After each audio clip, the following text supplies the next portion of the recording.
Let's see. That should be me here. Thank you very much for joining us again for another Law and Self-Defense show.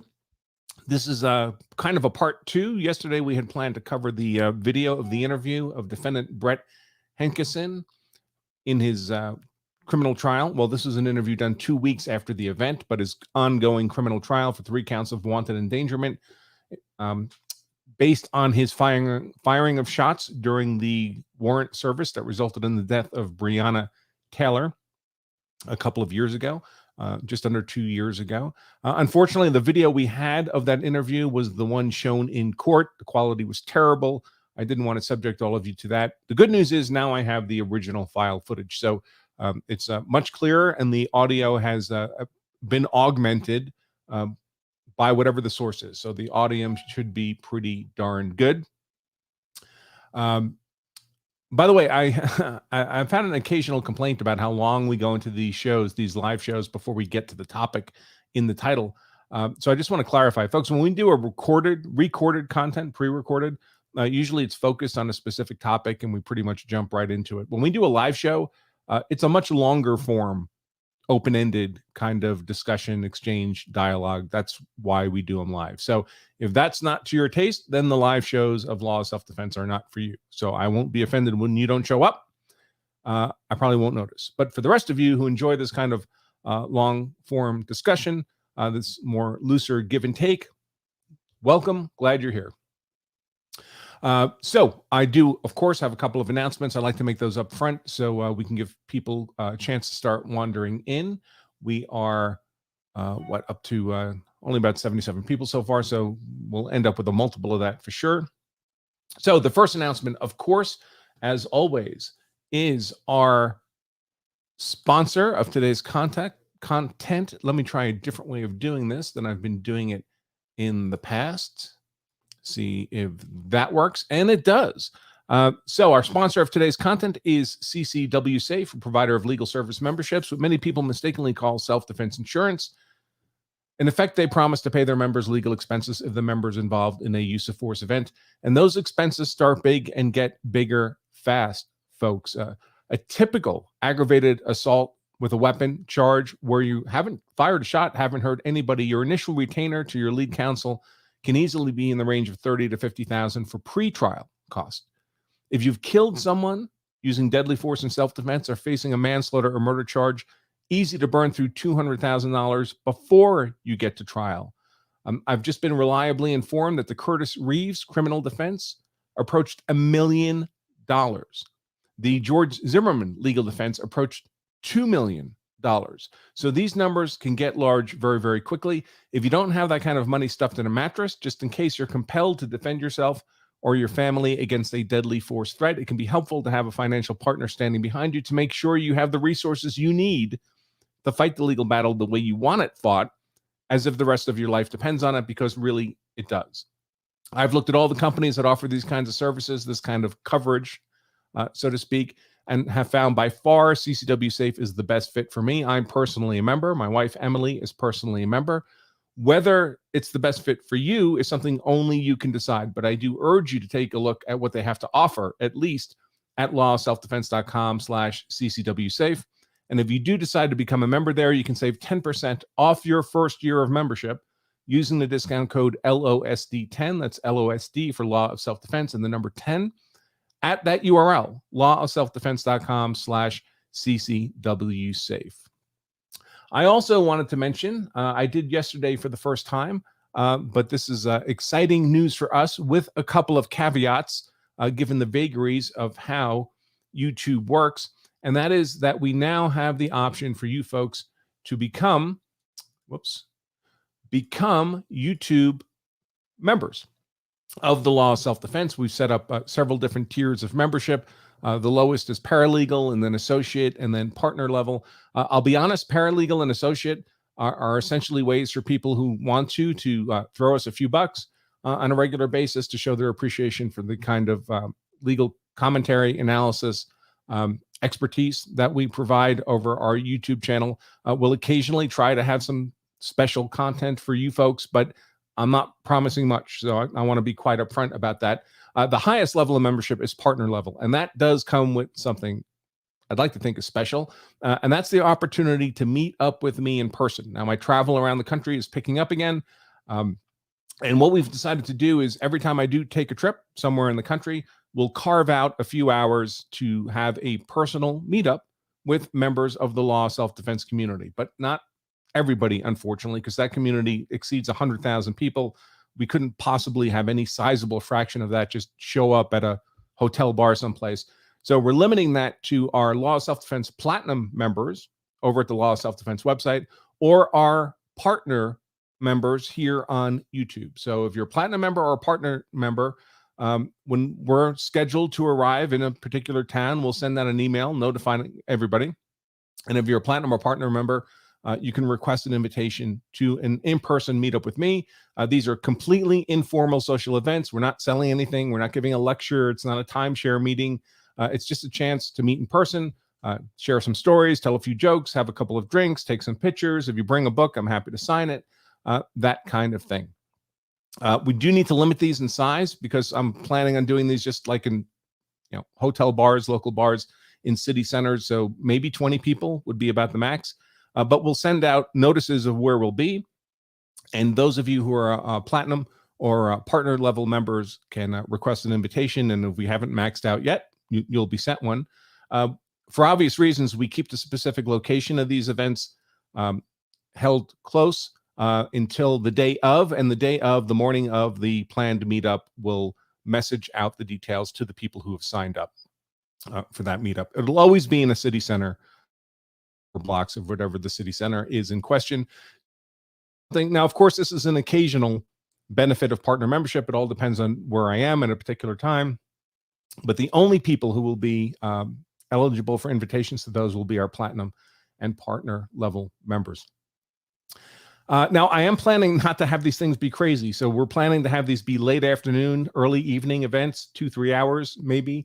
But we'll play it by ear. If the opportunity arises, it's possible that one or more could escalate to a complete no-tie affair. We'll have to play that by ear. No promises there. Often I have an early morning the next day, in which case, obviously, I can't stay up too late. Plus, I'm old. I'm a boomer. But no tie is on the table, especially if we max out attendance. So we'll have to see what happens. If you're interested in that, you can learn more about becoming a member here on YouTube of Law of Self-Defense. Either if you happen to see below the video a join button, sometimes that button is there, sometimes it's not. I don't know why. Or you can visit lawofselfdefense.com/partner, and it'll redirect you right to where you need to go. You'll see a little image like beside me on the screen now to sign up. And we do have meetings happening this week and next week. So let me bring those to your attention,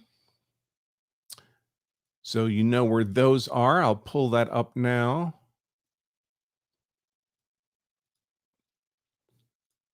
Here we go. So, I guess I have to make that a little bit bigger, don't I? There we go. This week, we're having in-person meetups in Amarillo, Texas, and in Oklahoma City. So Amarillo on Thursday, late Thursday afternoon, early Thursday evening. I'll be in the city center of Amarillo. Again, the people who are registered to come will be sent specific details on where to meet up and when. Then on Saturday, Oklahoma City, again, in the city center. Details will be sent the morning of.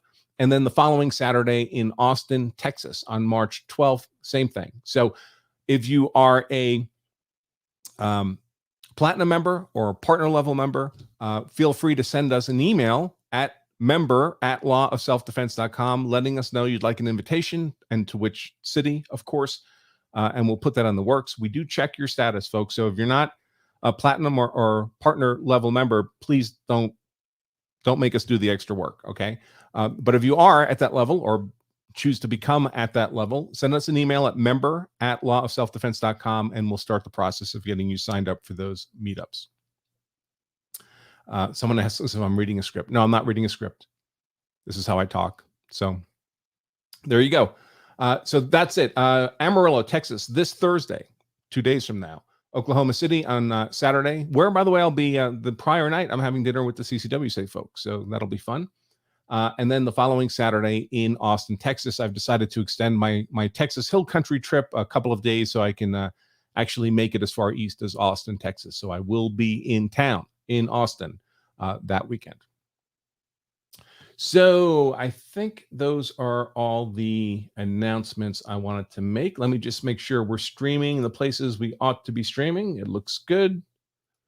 And, well, I don't know about Rumble. Let me see. Let's see, my content. And they don't make it easy to tell.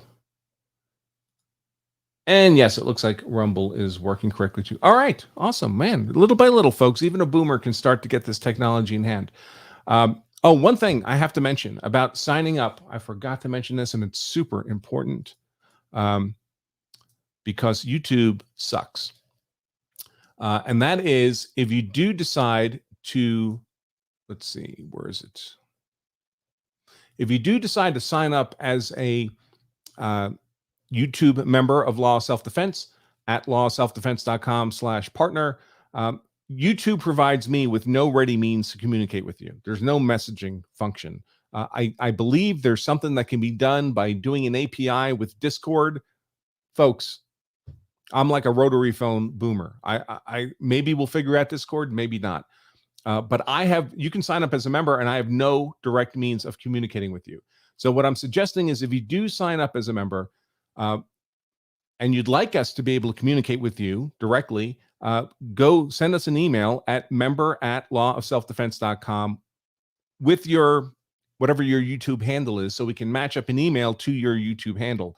And this is especially important if you're at the partner level and want invitations to these in-person meetups. The only way I can send you the invitation is if I have your email address. So if you sign up as a member on YouTube to Law of Self-Defense, please, if you want us to be able to communicate with you, you need to send us an email at member@lawofselfdefense.com and include your YouTube handle, preferably your first and last name as well, just so we know who we're talking to. But at the very least, your YouTube handle, so we'll be able to contact you by email when we have stuff to share with you. All right. So that is all of that. As always, we are streaming this on the Law of Self-Defense website live for our Law of Self-Defense members, of course, on YouTube. For all of you there, all of our subscribers at least can comment. I suppose anybody can watch it, and also on Rumble. And as we move through the show, we'll be answering questions or addressing comments that are sent our way. We always answer all the Law of Self-Defense member questions. Those are the absolute priority. Then we shift to the super chat questions on YouTube, and we do our very best to answer all of those. After that, the chances I'll have time to answer further questions are nil. So if you're a Law of Self-Defense member, want your question guaranteed answered, post it there on your membership dashboard where this live video is feeding. If you're on YouTube and you want your question answered, make it as a super chat, folks. And I've been debating if there's a way for me to raffle off some stuff here. So yesterday I had to, you all know about our book sale, lawofselfdefense.com/hard sale for the hard copy of our best-selling book, The Law of Self-Defense, 70% off. Yesterday, I was at the warehouse signing. I signed 1,000 of these, autographed 1,000 of these to go out. And I managed to drop about 10 of them on the floor and damage the spines just a little bit, but enough that I don't want to sell them as new. So I've got 9 books that are essentially in 95% condition. There's nothing really wrong with them except for a little ding on the spine. And I'm trying to figure out if there's a way to raffle that off here. And I think I'm going to try an experiment. So I've got 9 of those to raffle off. They're virtually perfect. And I will send them to you for, well, in a sense, for free. I'll cover all the expense, including the shipping of getting you the book. But we're going to award this. The way to win this is the highest super chat.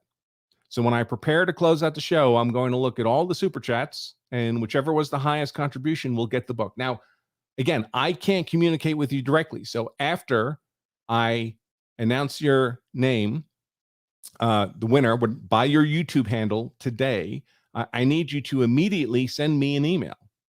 And then I will send you an email back with a specific number that you'll need to type into chat so I can see it. And then I'll know it's you. And when you send me your email, of course, send me your mailing address. I'll respond with a specific number. And when I get your email with your address, I'll respond with a specific number. You need to type it into chat so I know I'm sending the book to the right person. All right. And if we have a tie on Super Chat, I'll send a book to each of you. So if it's a 9-way tie, the first 9 people all get the book and they'll all be off my hands. And again, I'll cover the shipping and all that. Okay. So keep that in mind as you're super chatting or considering super chatting through the show. Let's see. Let me scroll back. In fact, let me pull this up. Let's see if I can do this right away. And before I dive into the video, which we're going to do right now, let me address any super chats that might have come in already. And just to make sure that all that is working correctly. All right, Daryl, we got our first super chat from Daryl. Great and very addicting content. My favorite channel. Please don't judge everyone in Texas from your Austin experience. Well, I've been to Austin before. I think the last time was for one of the NRA annual meetings, and I had fun there. It was a great time. But, you know, when you go for a convention, you're not really seeing the city per se. But still, it was fun. So we'll see what happens. I know a couple people who live in Austin, so I'll visit with them, maybe have dinner with them. And, of course, we'll have our-in-person meetup. Intellectual Iconoclasm, thank you very much. Intellectual Iconoclasm just became a partner level member, and he sent me his email information. So I am able to communicate with him directly, which is what all our members should do here on YouTube. So when you sign up as a member, make sure you send us an email address to member@lawselfdefense.com. So with your YouTube handle somewhere in the message, so we can match up an email, because otherwise I have no way to communicate with you directly through YouTube. Let's see. I have to say my experience with YouTube in terms of its functionality is really rather poor. Very unhappy with this platform, but I guess when you're the boss, that's what happens. Another super chat, $20. Thank you, Scott. So far as Scott's the leader for the raffle of the very modestly damaged. By the way, I will also autograph in the book anything you want that doesn't involve profanity, at least gross profanity, and certainly doesn't involve anything racist. And I will write also in the book at the very bottom, personally damaged by attorney Andrew Branca. So this will become a collector's piece, these raffled books. All right. Nothing else will be out there quite like these. If for those of you who win the super chat lottery or raffle, I should say, for these 9 very modestly damaged books I have on hand.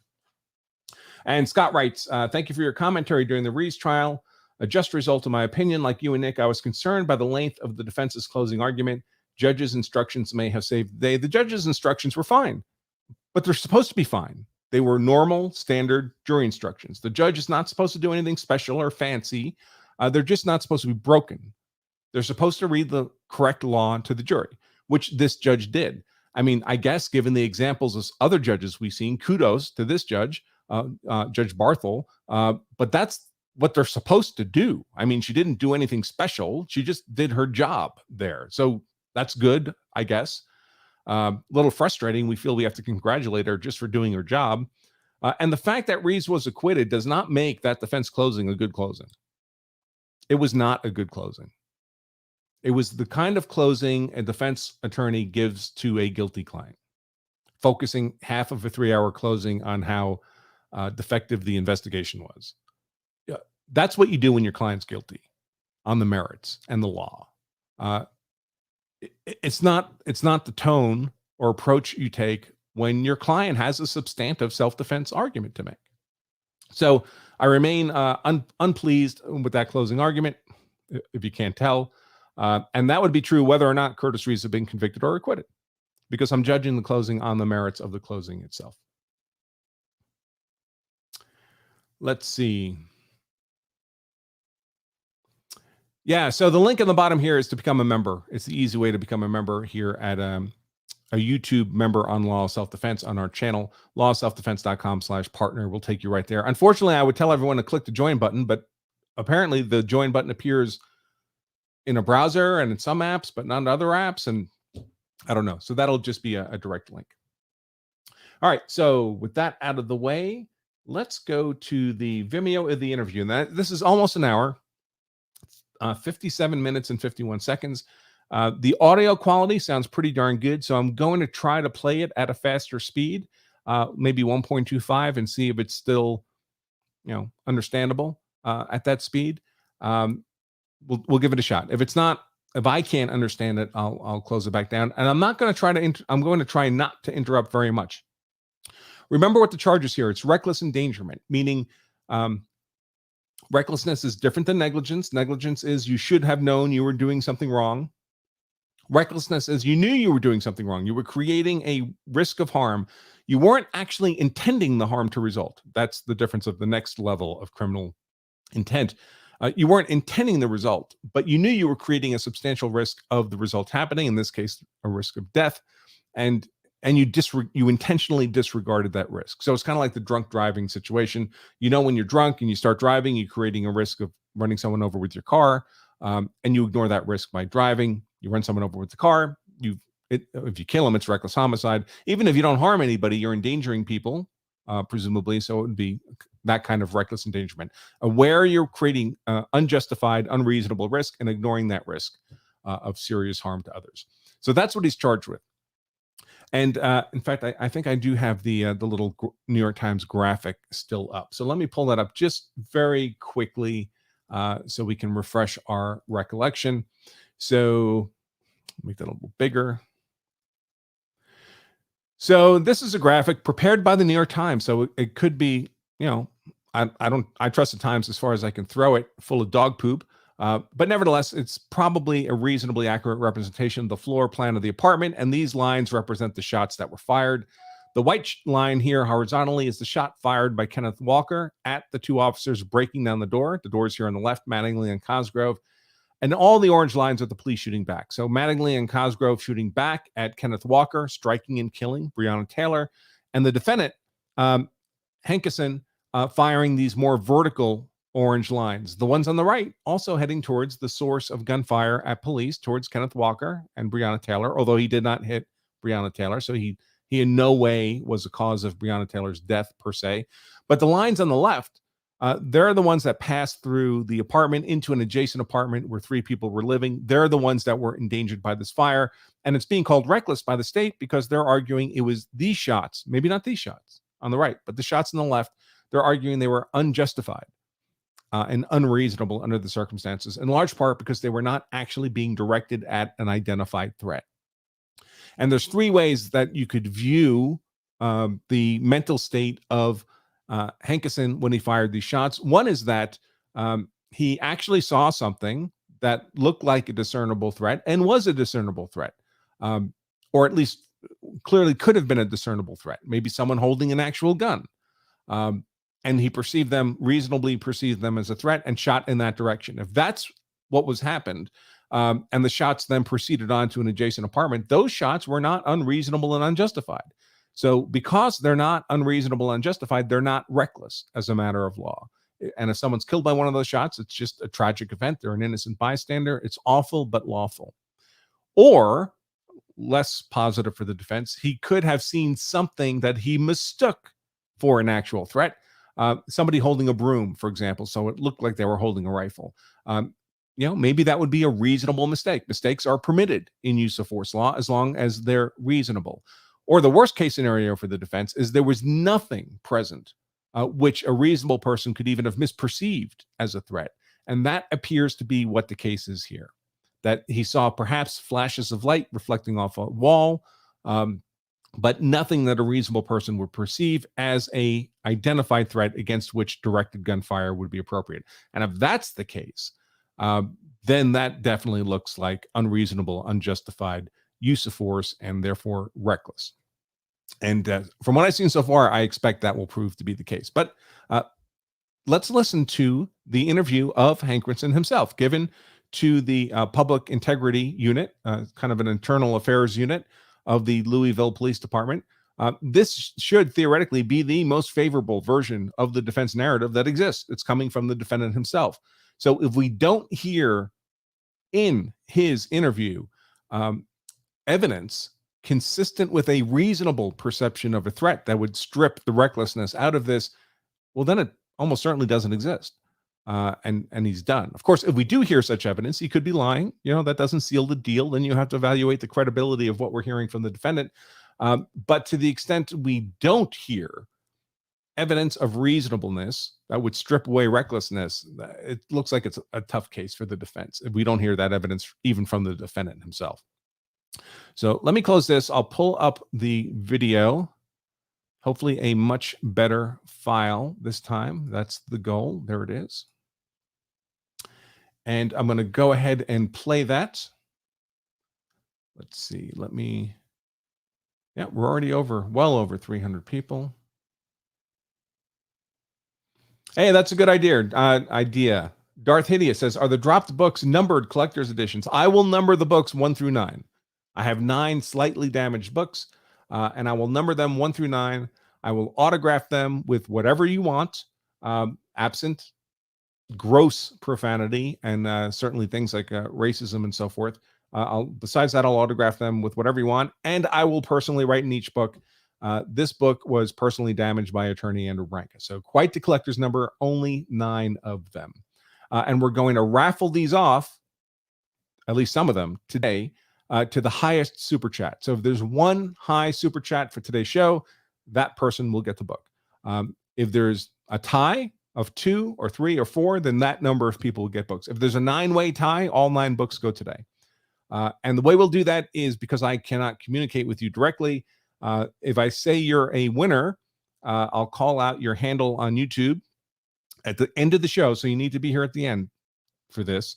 If I call out a winner, I'll give you an email address, members@lawselfdefense.com, to send me a message with your YouTube handle, and I will reply with a number I'll make up that you need to put in the chat so I can confirm that the YouTube handle name is you, and then I'll be able to arrange to send you the book. I'll cover the cost of sending the book to you. That's on me. Your only cost is the super chat. All right, folks. With that out of the way, let me make sure let's make sure. I'm just going to play it, and we'll see if the audio comes through okay. And I'll enlarge the image as well. So on the left here is the defendant, Hankison. These are 2 police officers who, from the Public Integrity Unit, who are conducting the interview. And this interview is being conducted, I think, March 25th or so, roughly 2 weeks after the event occurred.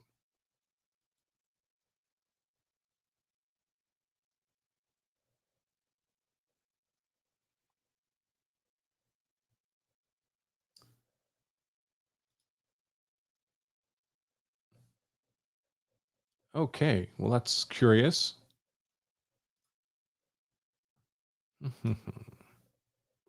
Quality 240p. What the heck is that?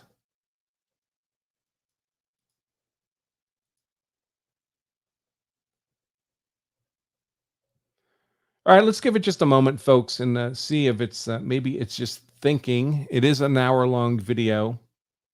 I am trying to play it from our video server service that we use, but if that doesn't work, I do have it also on my hard drive. So let me see about pulling that up. And that should still work okay, I think. Let's see.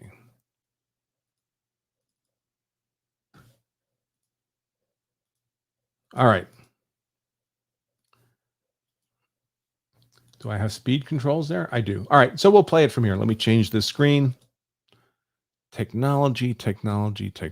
And I'll also I'll change back to the book sale. The 70% off sale on the hardcover book, Law of Self-Defense. You can get that at lawselfdefense.com/gethard.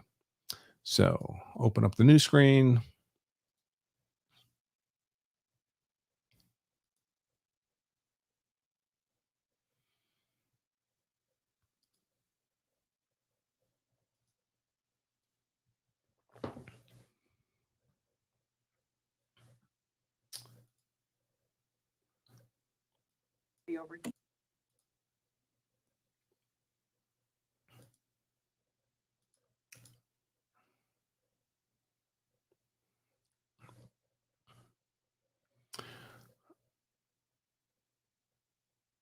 address. Did you sustain any? Okay, wait a second. I got. Sorry about that, folks. It looks like the first video started actually spooling up, is what happened. So we had two playing at the same time. Very, very confusing. Let me try it again. Statement is in reference to PIU case number 20-019. Okay. Present with me are Detective Brett Hankison and Attorney Steve I had to let it build up steam. Jason Sorry about Vance that. Of the Public Integrity Unit. Detective, are you aware that this statement is being video and audio recorded? Yes. Does this meet with your approval? Yes. So there's no Please lawyer state your present full here. name and spell your last name. I think that's Brett a smart move. Hankison, Hankis. So he probably thinks he your hasn't code done anything wrong. 6150. That he's going to tell a story Where that's are you perfectly currently acceptable assigned? to the police the Criminal department. And by the way, he Introduction might have good reason How for long have thinking you been that, with that because it's unit? quite since possible they were created that he's done a this few months exactly ago. this many times before. But if no one's ever died before, and there's never been any political heat How long because have a you been white with the officer department? killed a Since young black 2003. woman who was a bystander, maybe Are no you one under the really influence took of as alcohol, critical a drugs, or any view other of intoxicants at that this conduct time? before as No. they ought to have. So it's Are you taking any possible, of kind course, I'm medication that speculating would now, it's affect your possible he's gotten judgment away or with this ability for to think clearly? many, many Yep. times. And he's more The shocked than next anybody several that statements will be suddenly in reference to the the conduct's incident being that held you're accountable. here for, This might have been the March the case 13th as well with on that Springfield in the George address. Floyd case, where Did the you officer sustain any held injuries Floyd down during with this his knee. situation? I No. suspect that officer might have used that Did you receive retention any medical techniques many times No. before. But unless somebody What type of dies, uniform or clothing were you wearing at the nobody time of makes this anything of it. incident? Of course, in the I George was Floyd wearing case, someone a died LMPD and a great deal tactical was made of it. vest, and I believe on the front of it says Police K9, and then I believe it says Police again. It's the heavy duty ones that we're issued. You have on the same uniform or clothing right now. I do not. Because of statutory requirements of KRS 67C326, I am obligated to advise you of your constitutional rights prior to making any further questions. So now it's being Mirandized. On the back question, sorry, but I also had a full gun belt on too, with like my taser and all that. Part of what this means when they Mirandize you folks is It that doesn't have they are any now identifiers intending to on it. question you as a Okay. suspect in a crime. That's what that means when they Mirandize you. Before we ask you any You are now questions, you must being understand your interrogated rights. as You have a the right to suspect in a remain crime. silent. Anything you say and will be used against you in a court of law. You have the right to talk to a lawyer prior to any questioning or making of any statement. So we spend, when we teach our full day law self-defense advanced class, 8 hours plus of instruction, we spend about an hour, almost an hour, talking about interacting with the police in the aftermath of a use of force event. And we do mention a couple of circumstances or conditions under which you may want to say things to the police without a lawyer present. But those have to do with preservation of exculpatory evidence, identification of the bad guy's knife to make sure it's not overlooked when the police respond or collect evidence. Because if it's not an evidence, it doesn't exist for legal purposes. You don't want that knife to be overlooked. So identifying the knife of the bad guy, for example, after all, that's why you shot him, right? So you need that in evidence. And identifying prospective witnesses, the one or two people in what's now a crowd, the one or two people who were actually there when things went down, who will be able to testify in your favor. But other than identifying exculpatory evidence on the scene, you ought not be saying anything. You ought to be asserting your right to silence and asserting your right to counsel. And those special conditions, preserving evidence, don't apply here. Once you're off the scene, once you're being questioned in a room someplace, whatever evidence could have been saved has been saved or not, but that's over. Now there's no upside, zero upside to talking to investigators without a lawyer present. So you never do anything in these circumstances but assert your right to silence and assert your right to counsel.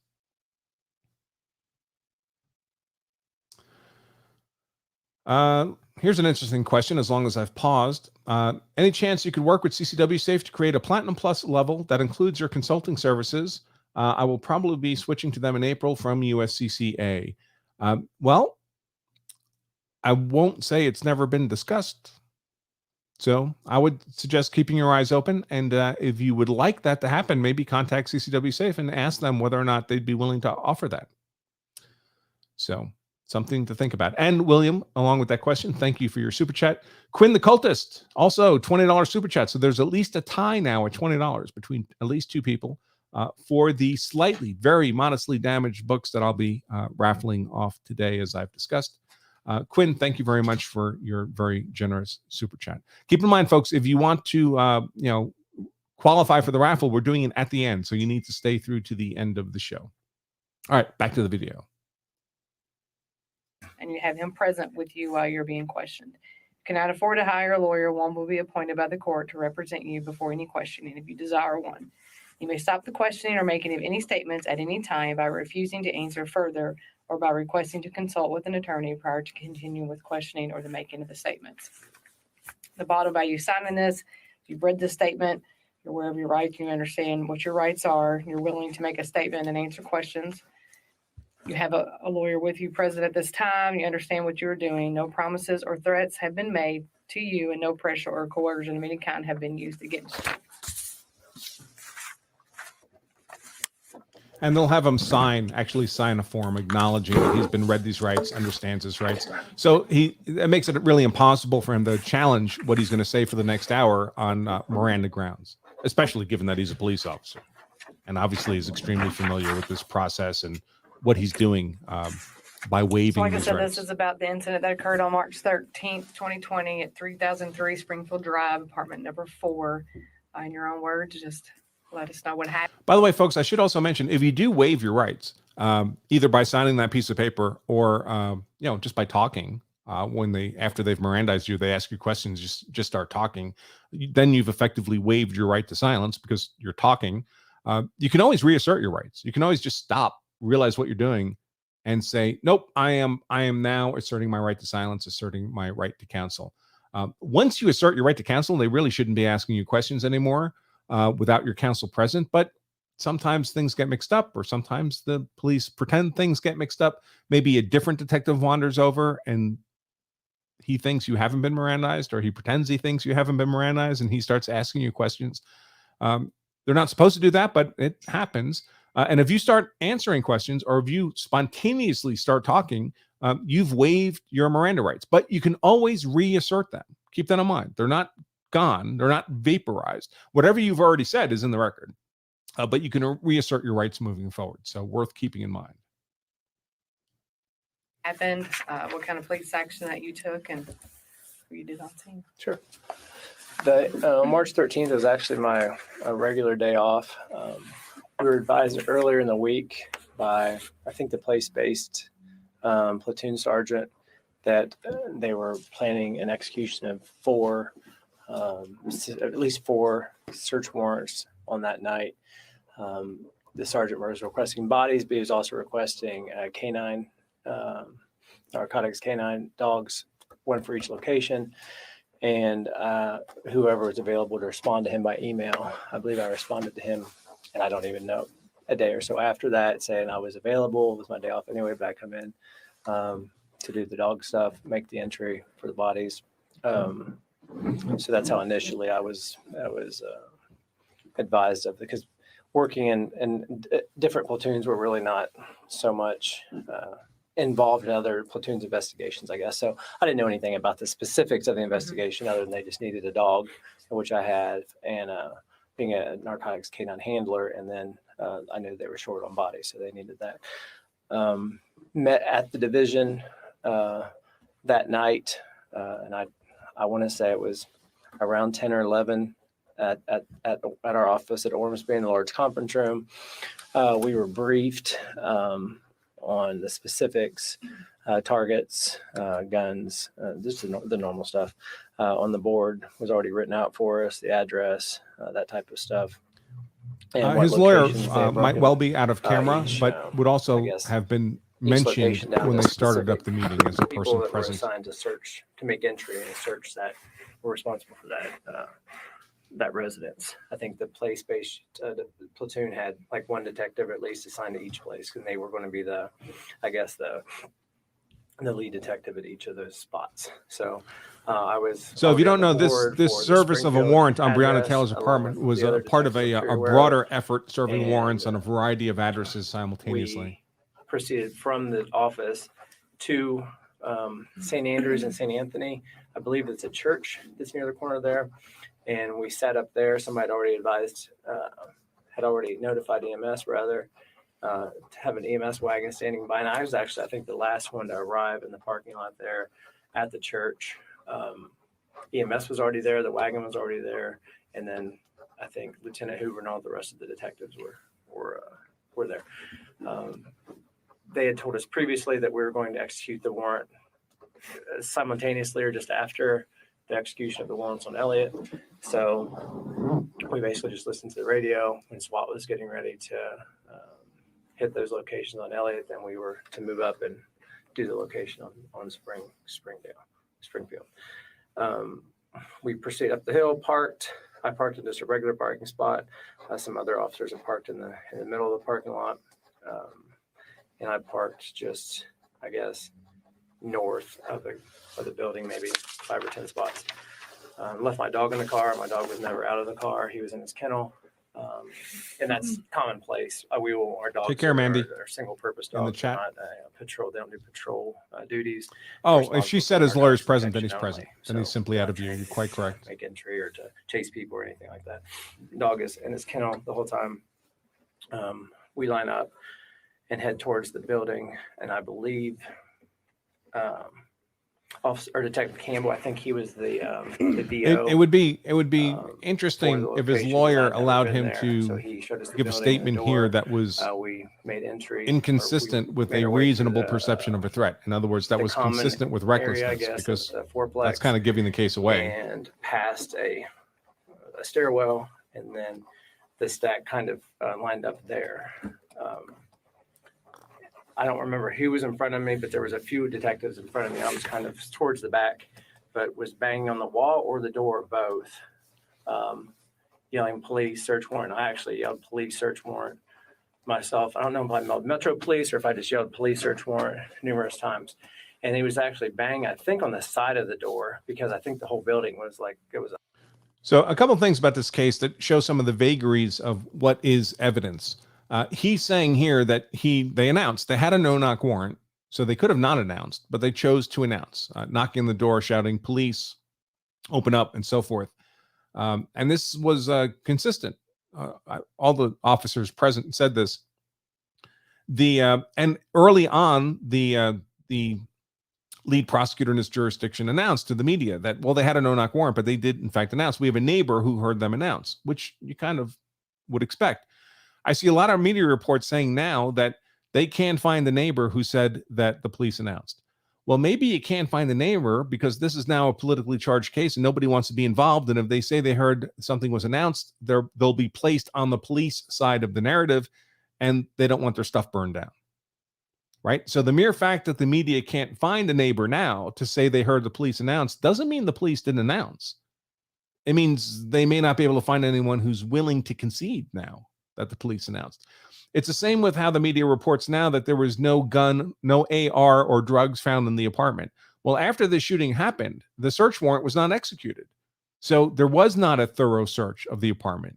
And before the police came back, access to the apartment was given to the family of the people involved. So we don't know whether or not there were drugs or an AR rifle in there. I'm not saying there were. I'm saying nobody knows. Because it was not searched for. We know after we went back, after the family had access, there was no drugs or AR rifle. That doesn't mean they weren't there at the time. So it's a way, one of the many ways the media lies to us is they give us just this kind of slanted, one-sided view, non-contextual view of the information. Any normal person reading, the no gun or drugs were recovered would assume that meant no gun or drugs were there at the time of the relevant event. And those are two completely different things.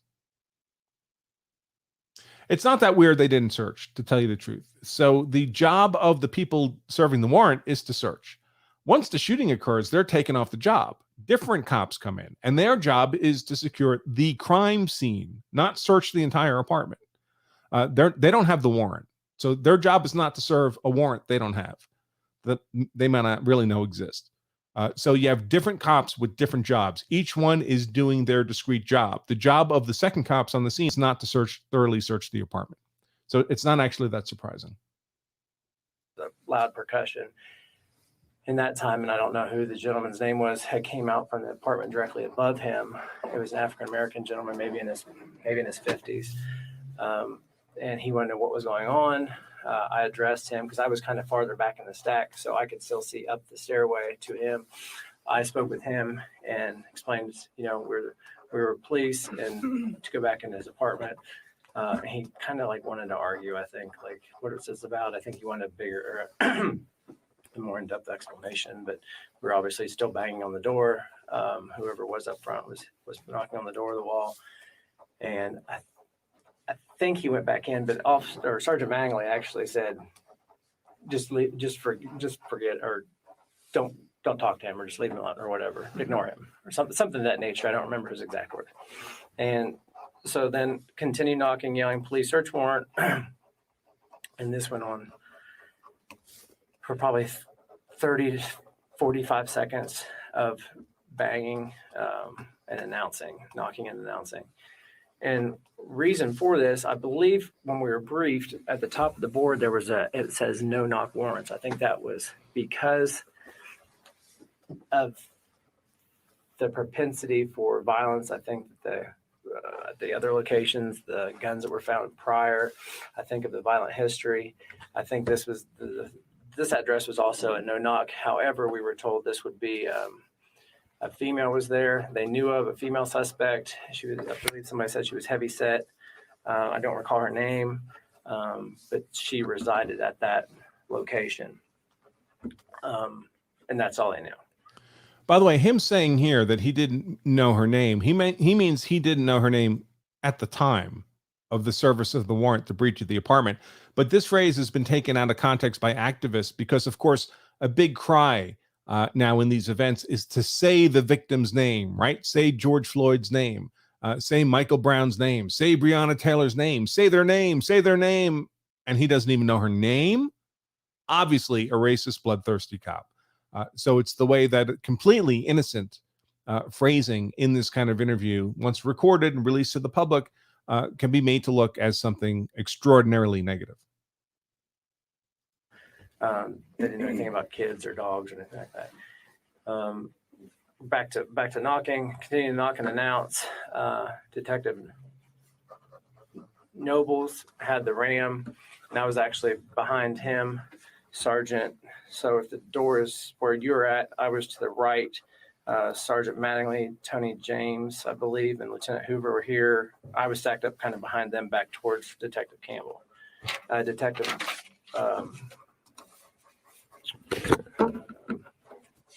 Detective Cosgrove, I don't recall where he was at, but I know he was beside of me sort of somewhere, but I don't remember the exact how, because it was really weird, because when you go into the door or the common area, you can't, it's not a breezeway that goes all the way through, it just goes up. So we're kind of stuck in this.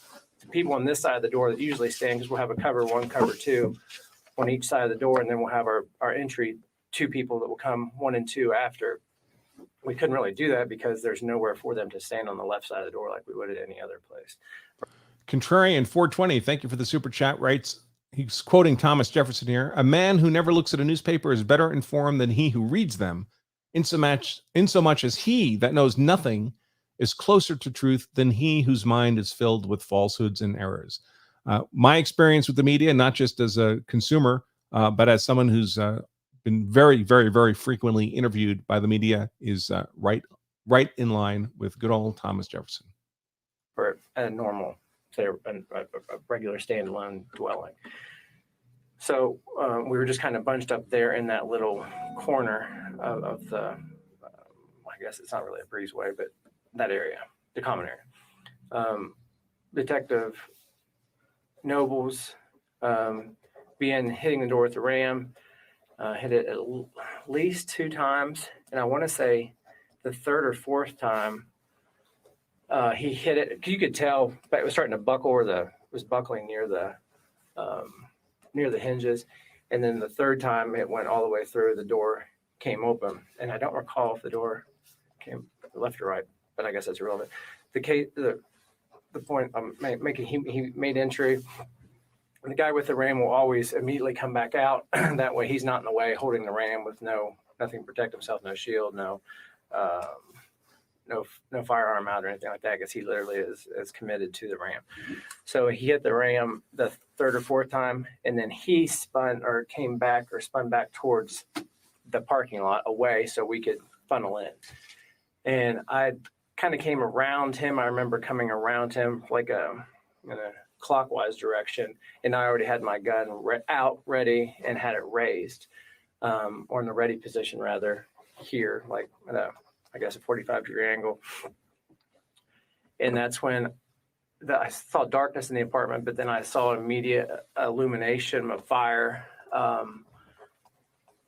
And what I saw at the time was a figure in a shooting stance. And it looked as if he or she was holding an AR-15 or a long gun, a rifle type gun. Okay, so now he's articulating something that could be representative of a deadly force threat against his fellow officers that would justifiably be engaged with his gunfire. And again, to remind you, we're talking now about something here. I'll pull up that graphic again. So we're talking about something in this area, these orange lines on the vertical left here, where it says victims at the top and Hankison on the bottom. He's saying he saw something in this vicinity that looked like somebody holding a rifle, and that's why he fired shots in that direction. The shots that would penetrate into the adjacent apartment where the three victims were, the victims named in the 3 counts of wanton endangerment in the charges against Hankison, for which he's currently on trial. The question is, that perception can't be imaginary. It can't be speculative. There has to be some basis for believing that's what you saw. It can't simply be the result of panic. There has to be something that a reasonable person could perceive or even reasonably misperceive as what he's describing. And the difficulty he has is that apparently no such thing exists. So a person holding a broom, sure. A poster of someone that might appear to be holding a broom, okay. A mirror on the far wall reflecting his own image of someone holding a gun. All of those could be actual or reasonably mistaken perceptions of something towards which gunfire would be an appropriate response. The difficulty is that you often hear people say, well, if you use force, you better be able to articulate your reason. And that's true. You do need to be able to articulate your reason, but your articulation needs to be based on actual evidence. It can't be based on speculation or imagination. An articulable reason that's based on smoke is pointless. It's valueless in a court of law. So there needs to be some evidentiary foundation to support that perception, that articulable perception, or the perception is by definition unreasonable, because for it to be reasonable means applying the powers of reason to actual evidence before you to infer, to come to a reasonable inference about what you're seeing. But if there's no evidence, there cannot be a reasonable inference. So there has to be something that could be reasonably perceived in this manner for this perception to be reasonable and therefore not reckless. And if it's not reasonable, it almost certainly is reckless. Anytime you're discharging a firearm, especially in the context of an apartment building where there's lots of apartments and lots of other people, and you're discharging a firearm and anything other than a reasonably perceived apparent threat of deadly force, that's going to look like recklessness all day long. So let's continue. And a couple of things, I guess, my brain processed to understand that was that the large muzzle flash looked like a large muzzle flash from a rifle. The loud percussion I got from it, and then the way he was holding the gun, or it appeared to me the way he was holding the gun, like we would if we were at the range or whatever. The best way to describe it is, to me, when I guess how my mind processed it was we were at the range shooting targets, and you know how they will literally have the targets turn, and it's either a bad guy or a good guy, you don't know, and they'll threat. And it was literally, I saw that threat, target, and then the muzzle flash from the gun.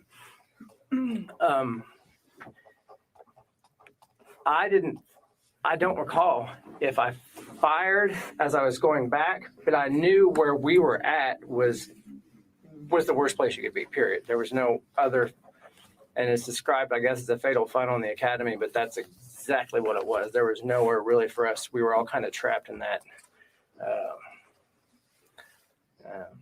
the common area, because you have an apartment door behind us and then a wall here, door in front of us where the threat's at, and the only way to exit is back towards the parking lot.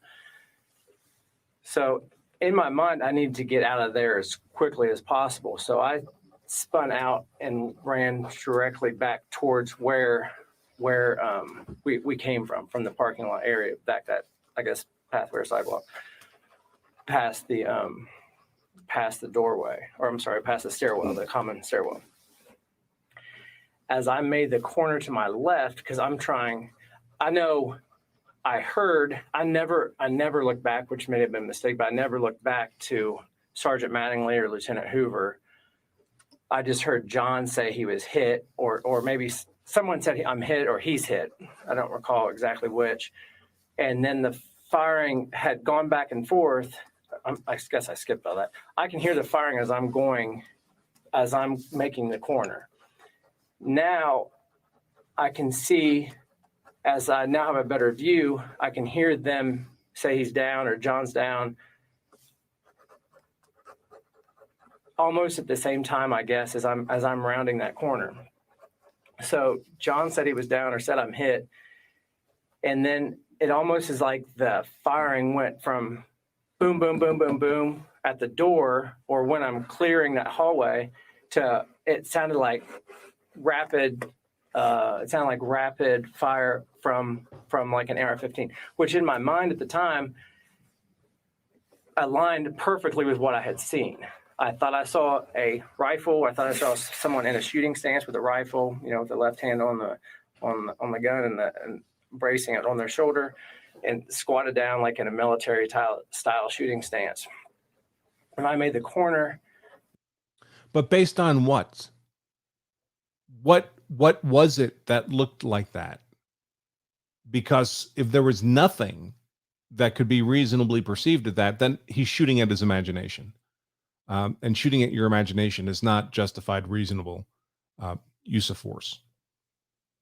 The firing, as it starts to increase, I can see the sliding glass doors, the sliding glass doors, the blinds or curtains or whatever it was closed. But I can see, because of the darkness inside the apartment, I can see the flashes, the muzzle flashes. So at that time. All right. So what he's actually describing now, we'll see how this continues. But he was just describing that he heard rapid fire as if from an AR-15. So this is auditory. And he says that aligns with what I thought I had seen, I guess, when he was looking through the doorway before he'd backed up. Again, let me pull up the graphic so we know what we're talking about. So apparently he'd been around here, so he could see down here when the door opened. He says he believed he saw something that looked like someone crouching down with an AR rifle, presumably in this area, since that's where he would direct his shots. Then the gunfire started. He backed out to here, to the bottom, where it says Hankison here. And he can't see through this window because the blinds are closed. All he can do is make out flashes on the other sides of the blinds. I think that's how this is going to continue. In fact, I'll rewind it just a couple seconds so we can hear him talk how the blinds are closed again. So he's basically aiming based on a visual perception he had earlier from a different position and a different perspective, supplemented by auditory inputs, which are not great inputs for directing gunfire. And now flashes of light through closed blinds. If that's the case, for all he knows, these cops have advanced into this space and he's shooting at them. He certainly doesn't know that there's a bad guy here he's shooting at. That bad guy could already be down or have backed up or moved in any direction. But for sure, it's an apartment building. They know they're at an apartment building. He does. He knows the other apartments for sure. I mean, it's visually obvious. Plus, he just spoke to another resident just before they breached the door. So yeah, really, really does not look good for this officer at this point. So let me bring the video back up, and I'll rewind it just a couple seconds so we can get the gist of, make sure we didn't miss anything. Now I can see the sliding glass doors, the sliding glass doors, the blinds or curtains or whatever it was closed. But I can see, because of the darkness inside the apartment, I can see the flashes, the muzzle flashes. So at that time, Sergeant Mattingly's down. I believe they're either pulling or dragging him, but it sounded like a lot of commotion. Like they couldn't get.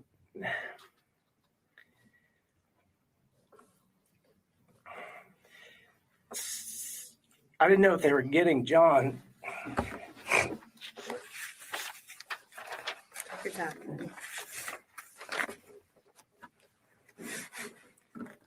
So he's getting emotional here. I mean, believe it, you can believe it or not, but let's presume it's true. He's getting emotional because he was worried that his friend was dying, his colleague, his fellow officer, by the way, who could have died. He was shot in the femoral artery and could easily have bled out in just a couple of minutes. Presumably, they got a tourniquet on him. There's a lot of blood, by the way, out in that airway, whatever they call the open space on the public side of the door. Where the cops are stacked up. There's a lot of blood there because a lot of blood comes out of your body when you're shot in a high pressure artery. And presumably they got him tourniquet up and TQ'd up and got him to the ER, and he lived, so they saved his life at the surgery. But in that moment, there's good reason to believe that your partner is dying, bleeding out right there, blood spraying like a fire hose all over the place. And you would tend to be emotional about that. But being emotional does not allow you to simply spray bullets at something absent an identifiable target threat that you're shooting at. You take a break? No. I didn't know if John was down and they couldn't get his body out or if he was, but all I could hear was the firing and I saw the flashes. I thought they were just being executed because I knew they were helping John, because John said, "I'm hit, I'm down." And the gunfire intensified. So I was almost under the impression at the time that they were either all getting sprayed with bullets, or as they were trying to move him out of that breezeway, he was shooting at us through the wall, or them, because I now had a shot, or I now had my only option was to return fire. And I did that to the muzzle flashes. And I want to be specific about this. I had already seen where the threat was. I saw where he was positioned in the hallway. He was at the end of the hallway. And I never went in the apartment other than I stepped a couple of feet in with SWAT later. I'll get to that. But he was straight ahead as that door came open. He was all the way back in that hallway as if his back was to this. He couldn't go any farther in the hallway, and there would have to be a branch off to the bedrooms. Okay. So again, worth looking at the graphic here, because this is important. He's saying he had seen the threat, and the threat was all the way back in the hallway. So this would be all the way back where I have Taylor and Walker, their position labeled with that red line. That's what he's talking about there. So I'm curious why, if he had seen them there, why he would believe that there was a threat all the way up to the left side by the front door where he directed his gunfire. And over here at the bottom, these orange lines on the left, they're passing through a sliding glass door here. That's a sliding glass door. This is presumably a window over here on the right. And again, these rounds might be justified. That's where the threat was, on the right. These rounds are the troublesome ones. These are the ones that overpenetrated into the next apartment that are the basis for the wanton or reckless endangerment charges against him. So I'd like to hear this explanation, how, having seen a threat here, and there was genuinely a threat there, right? The guy who fired and hit the police officer, how in any way that justifies these shots here that are the wanton endangerment shots. It would be nice if there was a faster way to do this. I'll have to ask Nick. So when I made that corner and I heard and saw what I just described, the muzzle flashes, I returned fire at the angle that I believed him to still be shooting from, because I could still see those muzzle flashes and hear it, and the fire increased like almost like an automatic type weapon, or what in my mind was an automatic weapon, was the AR-15. I was certain at that time it was an AR-15. Now, of course, he is hearing a lot of gunfire. There's a lot of shots fired by those cops. There's 16, 10, 26, 32 shots fired collectively by those cops, 10 of them by him. But 22, first the shot of Kenneth Walker, who fired the initial shot, and then 22 more shots over the course of a few seconds. So it certainly is a barrage of fire. Of course, his own contribution to that was substantial. I returned fire through at that where the target was, through the sliding glass doors, and it did not stop. I could still see the flashes. I continued to move to my left, and I don't remember if I shot moving or stopped and shot, but I returned fire, and then I continued moving away from the breezeway, and I could now see the bedroom. I don't know it's a bedroom. The room, the next room over, which would be now, I would be in perfect alignment. I could see the muzzle flash, or I could see the intense like fire flashing through, and the curtains or blinds, I think, were closed in that room also, but I could see it lighting up the room. That, when I returned fire through that window, whatever room it is, then it stopped immediately.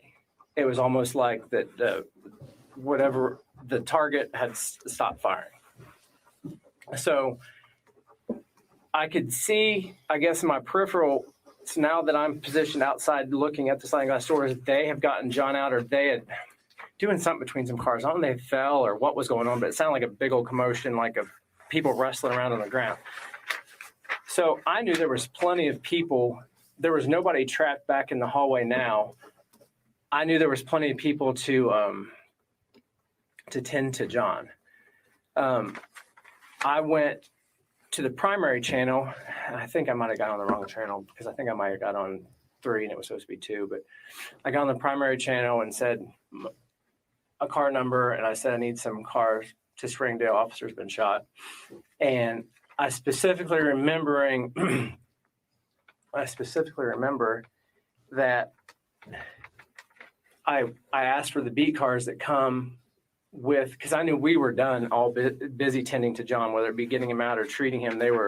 I knew Tony had a tourniquet or yelled that he had a tourniquet. I mean, I think Lieutenant Hoover might have said that, but I remember hearing somebody. I never even turned around, I don't think, at any point to look at them, because my attention was addressed on these 2 windows and the breezeway. I thought the guy was actually advancing, but by the way of the sound of the last shots I had heard from inside the apartment, he was advancing out towards us. I was afraid, and I had a super helpless feeling, knowing that I had a handgun, and even though I had my tack vest on, and this guy had an AR-15, that he was going to. I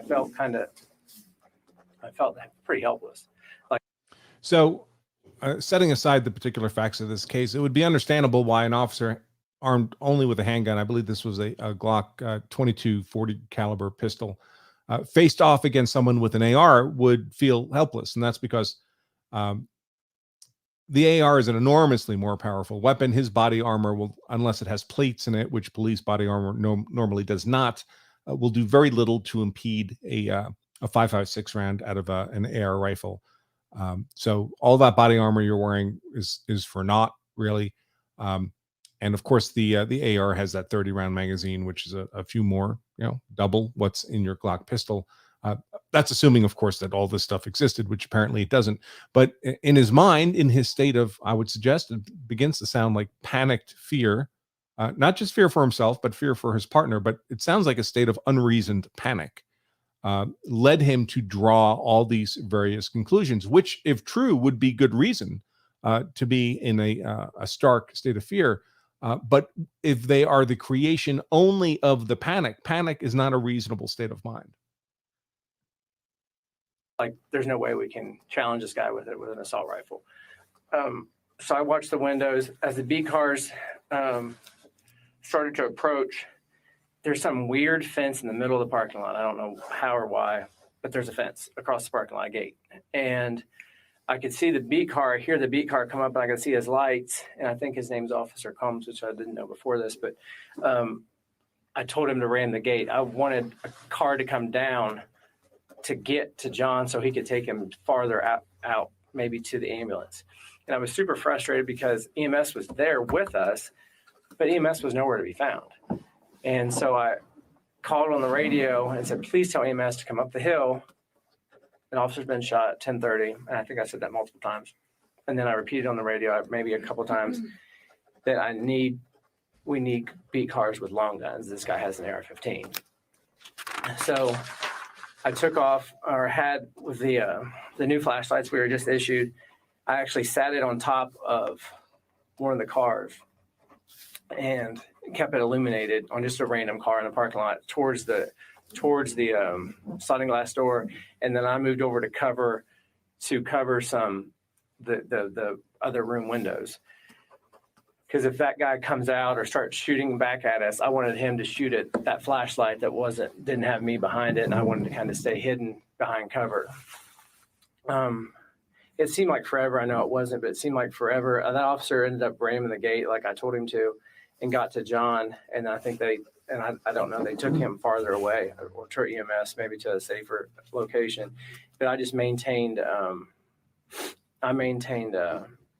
visual on the apartment, and then kind of delegated spots to the beat cars that were showing up with rifles. Everybody was spaced out really good, did a really good job. A couple of guys had like tripods on their guns, and everybody got behind cover. And I told them what windows were in play, or what was in play, what apartment we were looking at. I think SWAT came over the radio. I think it was my sergeant, actually, because Lieutenant Fawn is in SWAT. But I think he is the one that came up on the radio and said to me, "Brett, can you send me we're on the way. Can you send me pictures of the apartment, like what you have?" And so I took, I think, 2 pictures and texted them to my sergeant. So, because he was coming with the rest of. So, of course, all this stuff now is after the event, after the shooting. It's not relevant to these 3 charges of wanton endangerment for which he's being tried in court now. So I'm just waiting to see if the investigators if he'll get to the end of his little narrative here, and the investigators will circle back to ask him about his perceptions of what he thought he saw when he was firing AR rounds through the closed blinds of that sliding glass door. By the way, as long as we pause here, I just want to remind everybody, because we have a lot more people on now than we did at the start. Folks, you're probably all familiar with my best-selling book, The Law of Self-Defense Principles, currently on sale, 70% off at lawofselfdefense.com. Get hard, as you can see in the little tag under my image here. So this past, just yesterday, I was at our warehouse signing 1,000 of these in preparation for them being shipped out. And I managed to knock over a stack of them, 9 of them, hit the ground, got very slightly damaged. There's a little bit of wrinkling on the bottom of the spine, just enough that I wouldn't sell them as new. So we're going to raffle them off during the live shows. I will personally provide a whatever autograph you want inside the book if you win it in the raffle, absent, racist nonsense or really gross profanity. I will personally write in the book that this book was personally damaged by Attorney Andrew Branca. I will number them 001 through 009, or 1 of 9, or something to that effect. So they're a limited edition numbered series. And what we're going to do is raffle them off to the highest Super Chat contributions during the live shows. So if in any live show there's one highest Super Chat, they'll win a book. And I'll send them the book. The book will be at my cost, of course. And I'll contact the winner to get them the book. If there's a tie, if there's 2 tied high Super Chats, both of them will get a book. If there's 9 tied Super Chats, all 9 of them will get books, and then they'll all be gone. But here's the important part. If you want to participate, you need to stick around to the end, because at the end, I'll pick the winners. And because I have no way to communicate with you via YouTube, what I'll do is I'll have the winners email me with their YouTube handle. I'll email them back with a number I'll make up that they have to put in the chat under their username. So I know I've identified the right person and now have their email, and then we can make arrangements to have the book sent out to you. But if you're not here at the end to do all that, it's rather pointless. So that's the plan for the 9 very, very slightly 95% quality damaged books. All right, back to the video. The SWAT guys there, so they would know what they were encountering. They were briefed separately from us. They were briefed at SWAT in reference to those three warrants on LA in the same block. I don't know if their knowledge, if any, of our briefing or logistics at that location. So that's what he asked for, and I texted him that picture. We did a call out for anybody left in the apartment or anybody who was in the apartment, and that's when I got a gentleman that I've never seen, an African American male subject, came out. I think he had his cell phone in his hand. Came out, and we did like a felony walk back, a traffic stop type thing where I had him walk back. Canine officer Nemo arrived with his dog, and I think that the guy was not very, he just wasn't listening. He wasn't doing things that were the opposite. He just was like, I don't, it's hard to walk backwards, or that kind of thing. And I don't recall exactly what he said, but I think when the dog got there, he actually started to listen because the dog was barking or whatever. I put him on his knees in between two cars, and I handcuffed him along with another beat officer who I don't know their name. We handcuffed him. I asked him if he was injured, and he said it was not. If he needed any medical attention, he did not. And I asked him who else was left in the apartment. He said his girlfriend, and I believe he said she was dead inside the apartment. And he's asked me, what was going on or whatever. And I'll refer that conversation to body cam because I think that's all on the patrol. And I don't remember exactly what I said. It was that conversation. Are you hurt? Do you need medical assistance? Who's dead? And he said, my girlfriend is dead inside the apartment. And immediately my mind was like, did we come to something that already happened? That's what flickered in my mind. Did him and his girlfriend did he kill his girlfriend prior to us getting there? That's what I kind of in my mind at the time thought.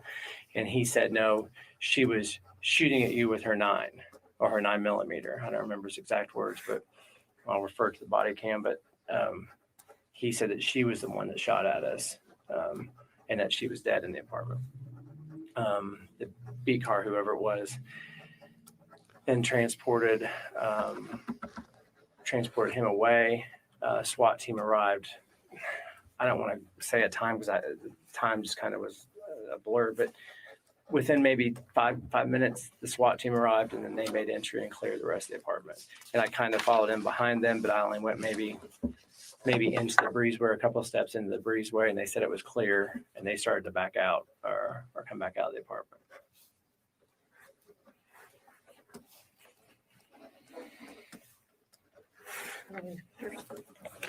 So folks, I do have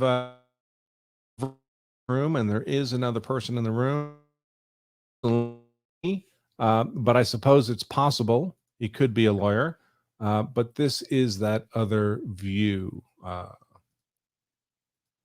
the opposite angle of this room. So we have this older gentleman in the button-down shirt with the sleeves rolled up here, taking notes on a yellow legal pad.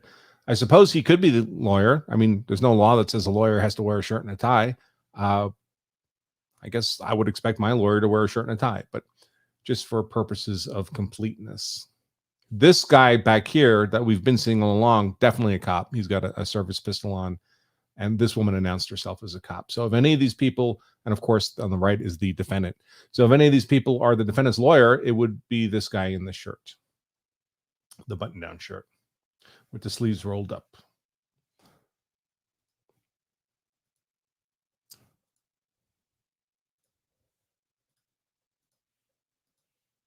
And now it sounds like he's done with his narrative, and the investigators, the detectives, will start asking him questions. While we're there, let's start off where you left off. Because you said that you came into the breezeway once SWAT secured the apartment. Did you enter the apartment? I think I took like 2 steps maybe into the apartment.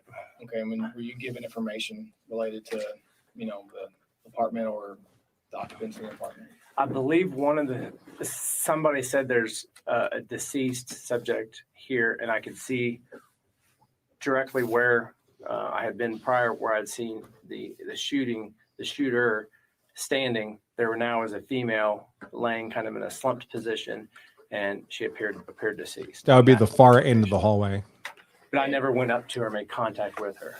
at that point, what did you do? Just kind of go through that as far as where you went. I maybe took 2 steps in, I believe, like where, you would wipe your feet off. And then I think the SWAT guy said it's clear or something of that conversation happened. And I turned back around and came back out. But I never went through the apartment or anything like that. Where'd you go after you left the apartment? Back out to the parking lot. Where did you go from there? I think still remained in the parking lot. I didn't get my car or anything. I was kind of maybe wandering back and forth. I think they had already had John either in the EMS or he was gone at that point. Did you take any more police action after that?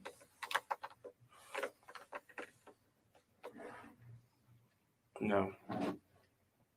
Did you ultimately end up at the PIU office that night? Correct. Where did you go before the PIU office? To the hospital. Did you go by yourself or somebody take you? Did you ever make contact with peer support that night? Yeah. Other than at the PIU office? I believe, and I don't know everybody's in peer support, but So PIU stands for Police Integrity Unit. I believe it's akin to what we might have called an internal affairs unit. It's a special unit of police whose sole mission is to investigate other police. believe there was one person at the hospital that was from peer support, and then the chief was there, and I shook hands with the chief, and he said, we're glad you're okay. John looks good, or John's going to make it, that type of thing. Because the chief was there prior to me getting there, and I spoke with him there at the right outside John's room. I went in, John's family was there, and I think Detective McKinney, and John was conscious. I think he was probably medicated of some sort, but I gave him a hug, told him he was good, and I had to leave and go to the office. Okay. We got a couple photos here, and they're both of the same area. The first photo is labeled for the record, photo number 1. It is a photo of the entire area, where the incident location it took place. So we've labeled the actual apartment building where the incident occurred is apartment or building A or A, and indicate for reference B. As you see, there's I wouldn't say considerable different distance, but it is a little ways from the apartment, the gate that separates the 2 different apartment communities. Prior to the incident, when you all were making your approach in your vehicles, how would you characterize the apartment living community to get to this point? Is it easily accessed, or is it? It's extremely difficult and confusing. I personally we had done a search warrant when I was in major case a couple of years prior on this street here, and I do not remember the name of it, but I remember passing and like, hey, we've done a warrant at the dead end of this street, and I think there's a church or something down here at this dead end. And I remember passing that, and I said, that looks familiar. And we came actually up this hill, and I'm not good with directions here. I think that's north. Maybe east. East, okay. We came, I guess, south up St. Anthony maybe, and I'm not good with 3rd Division at all. Up St. Anthony and up a hill, and then we actually came up here and came all the way across, and then we winded down through. It was kind of, I was like, this cannot be the quickest way. That's why I was thinking I was maybe the last or second to last car in the stack of cars or the caravan, but we ended up. So building A is here. I parked maybe right near the end of the building here. There's a dumpster here, and I parked in just a regular parking place here. But we came to answer your question, I guess. No, you are. Okay. It's a hard place to get to. Right. We were in this kind of south, and this is where I unloaded from, and they kind of pulled up more, just parked in the middle of the parking lot, like, please do, just kind of parked there. But I found an open parking place and parked in that spot. You talked about a rendezvous point beforehand, and to your knowledge and you said this, Mike Campbell was the eyes, he had eyes on the target location. Right. He was the one that was familiar with the case. Like I said, we were kind of summoned because they just needed bodies, and they specifically needed a dog for each location. So that's why, but he was the point of contact, and I believe the VO for that. Rumble address. Looks like it's working correctly for me, so you might just refresh the page if you're watching this on Rumble. A closer up of the actual building where the incident took place. It's not stuck in a loop for me. For the record, this opening here is the breezeway that leads into the apartments in question, particular particularly the apartment number 4. And to describe the apartment building, it's a 2-story apartment building, and there's 4 apartments upstairs, and there's 4 apartments downstairs, totaling a number of 8 apartments. And this building is split in half. If you looked at the building at the top, there'd be, because of the layout, as you saw that night, apartment 4 was on the east side of that opening, and on the west side, and then there's 2 apartments on the north side. And right, no, I didn't mean to.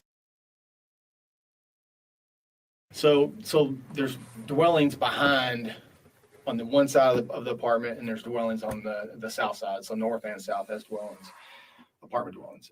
So you guys you guys are approaching the target location, and then you all enter this breezeway or opening to access, to get to where the door is. Right. So as you said, you're not completely in the very back of the stack, but you're in the rear of the stack, if you will. And for simplicity purposes, we're going to talk about the door in question, apartment 4. We'll look at it as we're looking at that door. So left and right side. So before we ever get to entry, you guys you have a verbal exchange with a resident on the 2nd floor. Can you go into detail about that exchange? I mean, God, as much as you remember. I remember he came out and he wanted to know, kind of aggressively or not friendly, like, it wasn't like a nosy neighbor. It was more of a, I guess, questioning us as to why we were there, or I don't remember the exact conversation, except I told him personally to go back in his apartment numerous times.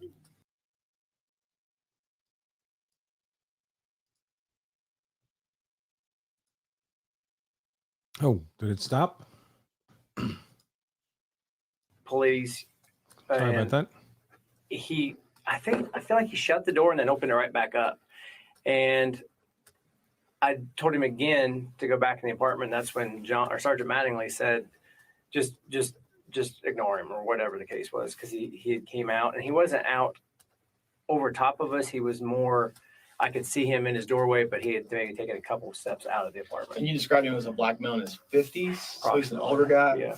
Okay. And when you meant older, did you mean like gray hair older, or just he facial looked older. I don't remember if he had any hair either. So are you looking up at the top of, were you further down by these steps, or was you looking I up? was maybe, as the steps go up, I was maybe halfway back the steps and looking up at him, so we can see each other and address each other. Okay. They were kind of under that part of the stack was under, so they couldn't even seem to address him. I think it was maybe me and Detective Campbell were the only ones that I remember could see him. Okay.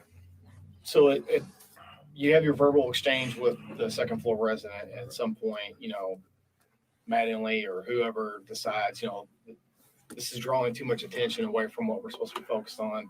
And then how long do you think you guys knocked and announced on the door, as far as you're verbalizing that you're police, that you have legal authority to be there, search warrant? I kept repeating. Some other people had said it, I believe, or announced also, but I remember saying it at least 5 to 7 times. And in that time frame, it probably took, because of the exchange or interruption, I guess, from this guy, we waited maybe 30 to 45 seconds for somebody to come to the door, and nobody came to the door. So there was a decision made by command on seeing that you guys weren't going to wait any longer, that you're going to force entry. And I don't know if Sergeant Mattingly made that call or Lieutenant Hoover made that call, but they were further up in the stack than I was. So the time of entry, or the time of force is put on the door. What I'd like to do is, to the best of your knowledge. So if this is the door, okay, and to the left you have who? I think Sergeant Mattingly, Lieutenant Hoover, Tony James, and I remember Tony James, and I forgot to say this in the other part, I think it's relevant. Tony James, when we were walking up, I believe Tony James had a bunker or a shield that's a ballistic shield.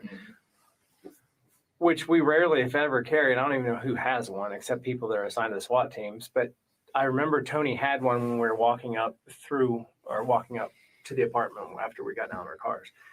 They're all to my left that I can remember. I don't remember where Miles was at the time, or Detective Cosgrove, if he's to my right or left. But I feel like he was behind Nobles, closer to where I was.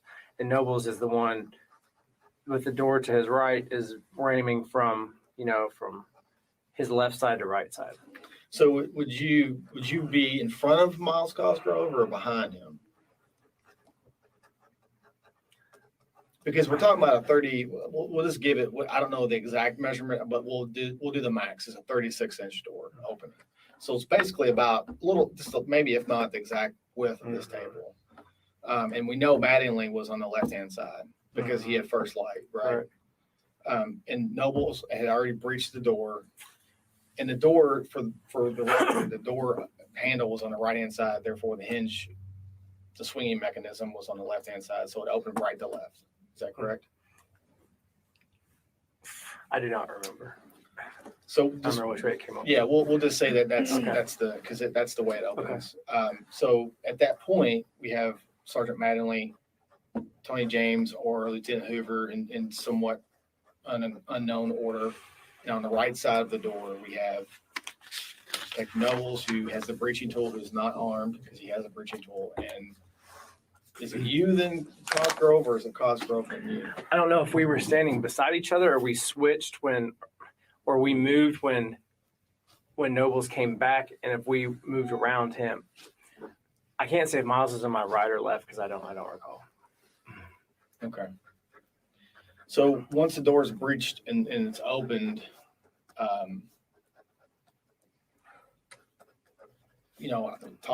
tell us about that again. Sure.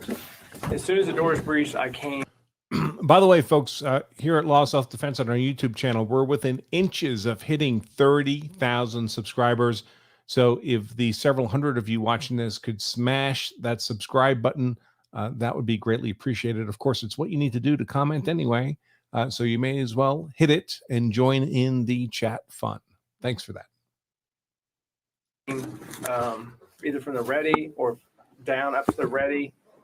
Mm-hmm. And that's like I described with the targets at the range. It was like an immediate threat. And I saw a large figure and hunched down with what appeared to be a long rifle. And I saw the large muzzle blast and, got the percussion from the gun. I think that's a combination of a bunch of things. The sound had nowhere to go, and the fact that it was a direct on shot to us. So, okay, well, again, he described this large figure crouched down with an AR rifle, and he says he felt the muzzle blast of the AR rifle, which seems unlikely, folks. I mean, apparently there was no AR rifle to be fired. Certainly there was none immediately recovered at the scene in the hands of a shooter or dropped from the hands of a shooter. There may have been one hidden someplace in the house and not discovered because the search warrant wasn't executed. But Kenneth Walker was not firing an AR-15 for sure. He was firing a handgun. And no handgun, even in close quarters, is going to make the same kind of percussive effect as an AR would in the same circumstances. So him saying that he felt a percussive effect of a AR being discharged in his direction simply lacks all credibility. He may be telling the truth in the sense that he believes it to be true. If you put him on a lie detector test, maybe it would come out as affirming his belief that happened.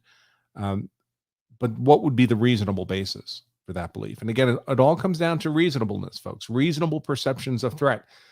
You can be mistaken in assessing the threat. You can be wrong. As long as your mistake or your error is a reasonable mistake, you're still good to go. But there has to be some basis for it. And I still don't see any basis on which he could have had a reasonable perception of a threat, especially in the zone in which the shots that are the basis for the wanton endangerment charges were fired. Help me understand this. So I'm going to stand up just for a visual. So if this is a door opening, we know Mattingly is somewhere on the left-hand side, because remember, we're always.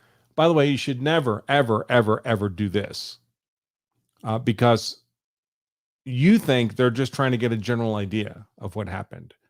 If you're inches off in this recreation, they'll use those inches against you in court.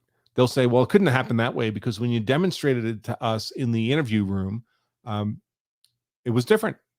We were only 5 feet apart. And you'd say, well, yeah, you're only 5 feet apart because the room's not 40 feet long. So, of course, you couldn't exactly replicate. We were just guesstimating or generalizing the reenactment. But they will use it against you in court. I've seen it happen many times. So don't personally engage in this kind of recreation during an interrogation. It can't help you, and it can only be used against you. Referring to is looking at the door. Okay. Nobles has now done his job. He's out of the way. Are you right here next to Mattingly, or is it Cosgrove and then you? Because remember, we basically have just enough room for about 2 people. I know John was to my left. That's all I remember. Okay. And when I came around, I don't know if he came in as I did or he was already standing in that light or the opening of the door. Because I don't remember if any, from this edge of the door to that wall, if there's hardly any room at all. Maybe there was, I don't know if it's flat or there's some room for them, for Tony and John to stand off the side. So they're at least a little offset from the door. I don't recall. So at the point that entry is beginning, you see muzzle flash and what you think is a long rifle pointed at you. A large figure in the shooting stance with a rifle. And could you tell, who or what that figure was? Did you you assumed it was a person, or? So here the investigators trying to get to really the critical point. What was it you were seeing that could have been perceived that way? I'm going to rewind it just a few seconds so we can make sure we don't miss any of this, because this is really the key to everything. Maybe there was, I don't know if it's flat or there's some room for them, for Tony and John to stand off the side. So they're at least a little offset from the door. I don't recall. So at the point that entry is beginning, you see muzzle flash and what you think is a long rifle pointed at you. A large figure in the shooting stance with a rifle. And could you tell, who or what that figure was? Did you assume that it was a person, or? It appeared to be a person, but like I said before, it was dark in the apartment. So I think when I got that muzzle flash, it illuminated maybe the silhouette of all I could see was the fire from the muzzle, and I could see a large figure, but it appeared to be in a military style, like shooting stance. All right. Well, this does not strike me as at all credible, folks. Sorry. I don't see any evidentiary foundation for this. There's no concrete specific details. The way he's touching his face and head a lot strikes me as someone being less than forthcoming and truthful in this recounting. If I were on a jury listening to this as testimony, it would have questionable credibility for me. Like it was just, they were waiting on us to get that last few hits in and to get the door up to fire on us. So at that point, and again, I want you to correct me if I'm saying something's not right. At that point, you referenced in what you said earlier. Are you aware or not aware that Mattingly's been shot? You just know that the threat's being used against you. I saw the threat and heard it, but like I told you, I knew we were in a crappy position where we were at because we could not get off the sides or get out of the line of fire easily. So that's when I do not remember if I addressed the threat with gunfire or if I just spun around and get out of there when I felt because I knew I wasn't going to stay in that spot much longer, right? Being for obvious reasons. And as I'm coming down the breezeway, I either hear mention of, like I referred to early, somebody or John said I've been hit and they were down. Okay. So at that point, you know that a threat has been used against you, Right. and now that an officer has been shot. Correct. Okay. I knew both of those things prior to making this corner, I guess, on the patio. So you come out, and then, you know, for a visual and for me, you know, you have the stairwell that's opened. And what I mean by open is that there's metal steps that you see through. And you've now come up to this point, which you can't see it from the shadow in the picture, but the staircase comes down and are you standing right here? I'm going to let you. I made this corner and I don't even know what this thing is right here, but this is it's kind of hard to see because it's a satellite picture, but this is like a handicap ramp, and there's not much of it. It's maybe a single step down. Okay. But you can see right here, and then this is a sidewalk. Okay. And this is just like a void area, like maybe they had some like decorative rock or some landscape rock or whatever in there. Okay. So, you know, again, and this is just on memory, are you more like right here as you know, this is after you've, you know, what you just stated. Right. And then I want you to go back through again, you know, what you did once you got to that point. Sure. I came out, I hooked this end, and I don't remember how far I came out. I wouldn't think I would have came far enough into the lot, like to the actual paved portion, like right. the blacktop. And I returned because I knew my threat was here. We were here. I returned my threat through at the muzzle flashes that were illuminating this sliding glass door right in front of me. So when you're standing, you're literally, I mean, when you say right in front of you, it is literally right in front of you. Like it's the sidewalk is attached to the patio that we're speaking about. Okay. So as you're standing right here, glass door, you see obvious muzzle flash inside the apartment. Right. I see muzzle. So again, I'll pull up the graphic here quickly just to refresh our recollection.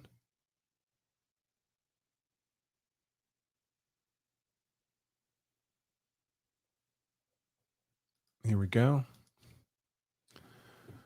So Hankison is standing where I have his name here. So the vertical orange lines on the left are the shots he fired from his pistol that would pass through the apartment into the adjacent apartment, threaten the 3 victims inside, endanger the 3 victims inside, lead to 3 charges of wanton endangerment for which he's currently on trial. This is the sliding glass door through which they passed, and the blinds were closed. So he's saying he was standing out here at the bottom of this graphic where these 2 vertical lines would more or less converge, one imagines, was his standing position. And he sees muzzle flashes, the light of them coming through the closed blinds on the sliding glass door, and that's what he fires through. Keep in mind, there's cops right here on the other side of this door on the left, and the bad guy's all the way over here to the right.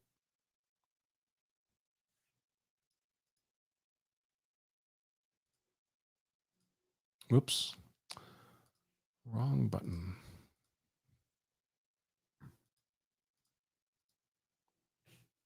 Here we go. Muzzle flash still, and this is the point where I think it actually increased, where I kind of got caught up a minute ago, because I don't think they had gotten him out of this breezeway yet, and it actually intensified. It went from, you know, I don't even want to estimate how many shots, but it was a volley of shots, and then it was a pum pum pum pum pum pum pum pum pum, and I was, you know, like I said, I thought they were taking fire here down because I knew they were on a shitty spot, and whether he was shooting at them through this wall, I didn't know at the time, but I kind of felt like they were sitting ducks. So that's when I returned fire, like I said, through here. And I don't know if I stopped and returned fire or if I was shot. I feel like I shot from 2 different locations. I shot a volley of shots here.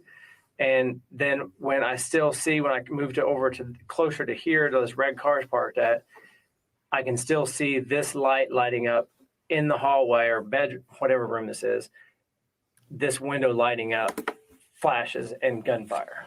And that's when I decided to put additional rounds through here because I knew. Okay, so this is interesting because this is ties in again with that graphic that the New York Times had prepared. They actually have an animated version of this, which I'm not using, but the animation shows a rough sequence of shots being fired. And, it's so hard. Why would anyone trust the New York Times? Let's admit it. But they do have these vertical lines on the left, the ones going through the sliding glass door fired first. And then the rounds going through this window at the actual threat fired second by Hankison. And what he's telling the investigators now is that, in fact, was the sequence. So he fired through the sliding glass door, through the blinds, blindly, ironically enough, merely because there's muzzle flashes on the other side. Those would be the muzzle flashes from his fellow officers, almost certainly, through the apartment into the adjacent apartment, endangering the 3 people in the adjacent apartment, and only then fired through this window at the actual threat. Again, so what was here that he was shooting at that could reasonably be perceived as a threat? This strikes me as frankly merely panicked fire, not fire driven by malice, but by genuine panic. But panic is not reasoned, and if it's not reasoned, it's not justified, and if it's not justified, it's reckless. So these are positions of high responsibility, and panic is not acceptable reason for firing a weapon in a crowded apartment building where there's lots of innocent people around. So yeah, it's these shots obviously everyone has trouble with. These shots are almost certainly fine. I mean, at least there's a threat in that general direction.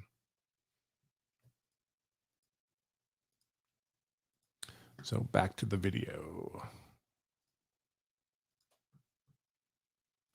The threat was straight on from this door and straight across from this window. That's the last place I saw the guy shooting with the gun. And that's where I felt at that time to protect myself, to protect my partners that had already been shot. I returned fire through the window. And as soon as I returned fire through that window, the threat stopped. The gunfire stopped, ceased. So at that point, you just, back out, take a position of cover, and then as you stated, you just kind of fill a job. Other guys were, treating Sergeant Madeline for his injury, Right. And you just provided cover. Correct. They triaged him here. I think there were some cars parked here in these spots. They triaged him somewhere out here, and then I think once the B car got there, I think they moved him that way. But I never paid much. And not that I didn't care, obviously, but because I knew they had their job to do was take care of him, get him out of the area. I also knew that none of them were talking on their radio. I didn't hear anybody, so I wanted to know why EMS was still down here at the church, and we needed them up here, obviously, because it was kind of confusing, I know, for everybody, the directions to get up there. And then I dispatched, or as the officers there, I kind of gave them a job or told them what was in play. I also, what I skipped over earlier is that I was also afraid we were going to have, I wasn't familiar with this complex. Had I ever been there? I don't think, to my recollection, I'd never been to this complex. I did not know that this apartment didn't end here, somewhere in the middle. I was afraid this guy or whoever, girl or guy or whoever, the shooter was going to go out, because I know for a fact we didn't have the back covered, which I thought was weird. Why didn't we have the back covered? I might have sent somebody around back or yelled that on the radio, we need the back covered. But that was my concern. The guy was going to be gone out the back window, because I did not know where that complex ended on that side. Would you say you had very little information, if really at all? Just what I gained from the roofing. So that's interesting. Now he's trying to argue that he was not aware that there was an apartment on the back of this apartment into which his rounds might penetrate. But frankly, again, it's not credible and it's not enough. You're supposed to know where your rounds might penetrate if you're discharging rounds in what is an apartment building. And it's not at all unusual for apartment buildings to be double-sided in this respect. It's not like it's a bizarre, crazy configuration for an apartment building. And by the way, even if it did end, there would just be a parking lot on the other side. There would just be another place for people to be on the other side. So it's not a particularly compelling point, even if it's true. I mean, what was a briefing detailed? Other than, the obvious, the target, the location itself. I feel like we had more information about the LA addresses. Those are pretty detailed. But honestly, I didn't, other than the names, which I knew none of the names they mentioned, I think they had their names or pictures up on the board, but I was not familiar with any of them. I never came in contact with them. And during that briefing, did maybe not in a briefing, but did you all from the briefing on, how did you all consider this location? I've heard it referred to as a soft location or soft target. That's what it was referred to a couple of times. And I think the reason for that is that SWAT was not going to do this. They knew that she'd been getting packages delivered here. And I believe they had followed a target or two to or from this place. I was given that at the briefing, but I didn't know any further anything about that.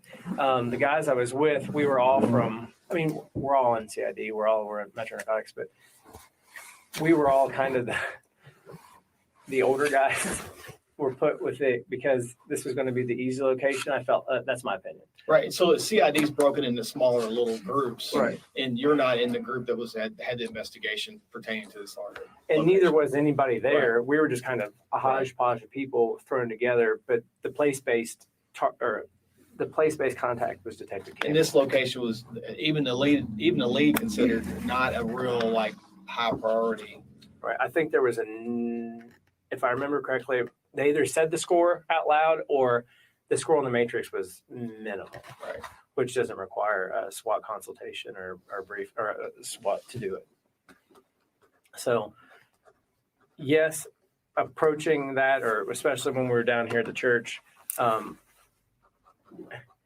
guess your question is, did I anticipate it as a soft entry? Yes. And we don't use that term very often because usually it's an unknown. Right. And then there's a high risk and then the SWAT does that. But it was a female, little or no record. And I don't believe she had a history of any guns or firearms or anything like that at all. And did you get much information about the apartment itself, like the location, the parking lot, the building? So this female cop is now asking questions that would be incriminating for him, right? Did you know the configuration of the apartment? Obviously, there were actually apartments on the other side. So there's no good answer he can give here. Either he knew that there were apartments on the other side, or he didn't know, but he should have been aware that that risk existed. I believe there was a picture of it on the board it may have been in the front of the board. Maybe it was a Google photo. I don't know, but we knew it was a fourplex. I knew it was the door to the right, and I knew we had a VO. I don't remember anything out of the ordinary that would make me believe there was a reason this would have been a problematic or a tactical. Hey, folks, until a moment ago, we had a four-way tie for the slightly damaged books I mentioned. And by the way, I'll hold this up if you can see it. Very, very slight dent here on the bottom of the spine. That's the only damage to these books. 9 of them are damaged. I'm raffling them off over the next series of live shows. The top super chat gets a book. If there's a tie, then all the people tied will get one of the books. They'll be sequentially numbered, 1 of 9, 2 of 9, 3 of 9. I'll autograph pretty much whatever you like. And I will write inside, this book was personally damaged by attorney Andrew Branca, so quite a collector's edition. Until a moment ago, we had a 4-way tie of $20 super chat. So all 4 people were going to get a copy of this book sent at my expense to them. But we just got a $35 super chat. So now there's 1 winner. So only 1 book will go out as things currently stand. In a few minutes, this video will end. We'll see whatever closing remarks or comments I have, and then we will do the raffle for the book. So right now, the leader is Super Chat, just delivered by Charlie, $35. Thank you so much. Charlie, so far, is the sole winner as things currently stand, but we'll see how things develop in the next few minutes. Situation would have arise from the briefing now. And then the other guys that you were with, do you normally work with them? I do not. They were all in. They're all in different units for me. I think you're probably more where we can name it, but everybody's kind of sprinkled around from the airport unit to crew to VCS to command staff. Okay. And just so we I'm correct here, and I understand this, is that, you based the information you forwarded on to patrol, and when patrolmen showed up, the rifle information based off something you visually saw, Correct. which is why you disseminated information for officer safety and told officers when they responded. Is that correct? Yes, and the reason I did that was, like you said, what I saw. 100% sure that guy had at that time. 100% sure he had a long gun, and I knew it wasn't a shot. I'm kind of familiar with shotguns from hunting as a kid, and I knew it was not a shotgun. One, because shotguns don't shoot that fast and don't shoot with the same percussion. And when the beat cars were coming up, I did not want the beat cars to pull up here and start taking long rifle rounds. I wanted them to come up mentally prepared to be able to challenge from a distance with a long gun. Obviously, you don't want the pea shooter like I had behind a car taking cover. I didn't want to put them in danger. I wanted them to tactically be safe, because I knew all my guys were gone, or I felt like they had moved from here that way, either with the To beat car evacuate or men. the EMS, right? Because that was, and I felt like I was the only one left. I don't know who else stayed with me at the time. I think maybe Miles was still there, but he was off, maybe kind of giving directions to the guys coming in, because obviously as a beat car, you come up, you're coming to 10:30, officer's been shot, you don't have any idea. It's chaos, but I wanted them to know what the threat did. That I knew this was a threat, this was a threat, this was a threat in the hallway, because I really thought the guy was advancing either at us as we were leaving or as they were getting John out of that hallway. And I was fearful he would just come out with a rifle. So do you know if anything was moved around the scene when you were out there for just while you guys are out walking around for safety? Was the scene altered at all? I know that I did not know how many shots. I would not count. I think some people actually count in their head while they're shooting, but I did not count, or that wasn't even a priority, obviously. But when I moved back after I fired, when I moved back from cover, I wanted to reload. So on one of these car trunks or hoods, I don't remember which it was or what exactly it was, kept my eyes up, but kept reloaded. And then I put I just didn't drop it. I don't know, but I put my magazine from my gun back into one of my pouch, so the empty well in my magazine well on my gun belt. And so I had a full mag if he continues to come out and advance towards us. And this is after you've completed your fire? Correct. And then you said you went from there to the hospital. Did you secure your dog? Did you take him home, or? He stays. No, he stays with me. He can stay back there for hours. He's used to, sometimes we're right now for 5 hours and not get a break. So we didn't stop and take a restroom break or anything. So when you come back to PA, you still had your dog? Correct. Yeah. Did you review any body cam footage related to this at all? Yeah. Not you like pulling the but like were you able to review it in any form or fashion? No. Okay. I don't know how to pull up I guess you can pull up other people's body cam, but I'm not real good about that. Like I don't believe their body cameras were on during the service of this warrant. I don't think they were required to be. I think they've changed that since. And we have a new super chat. Dr. Spoon, $50 is now in the lead for the raffle of the Attorney Andrew Branca slightly, almost perfectly hard damaged book. So one leader on the board for the raffle of one of these 9 collector items. Almost perfectly hard copies of Law and Self-Defense Principles. Thank you, Dr. Spoon. That's much appreciated. All right, let's finish out the last couple of minutes of this. Do you have any questions?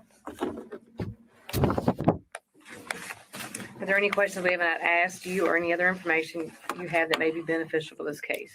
So this is a pro forma question. That's a trap question, because there's always more things you could say, but maybe you don't realize there's things that will later be made to apparently to be important.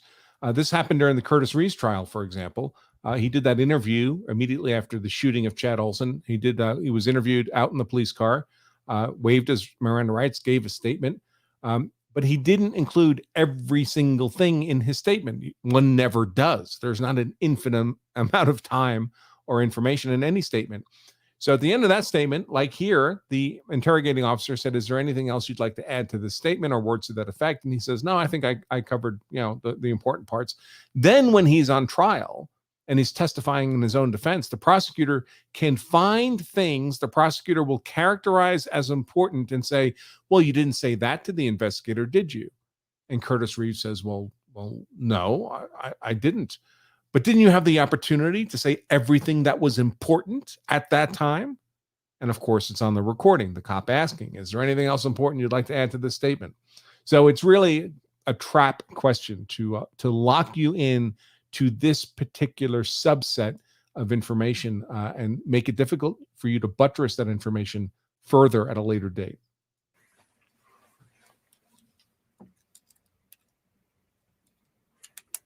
I think we talked about everything. Is there anything you want to state for the record before we end? No. Is everything you tell me the truth to the best of your knowledge? It is. Well, end of statement. Time is 16:12. All right, and that is that.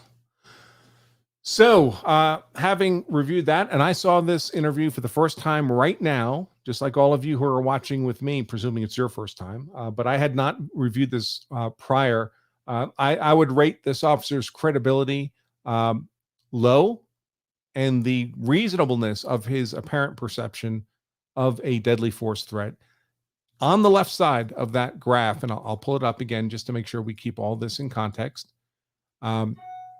His rationale of a reasonable perception of a threat here that needed to be engaged by this gunfire as extremely low, meaning not reasonable, meaning not justified, meaning indeed reckless.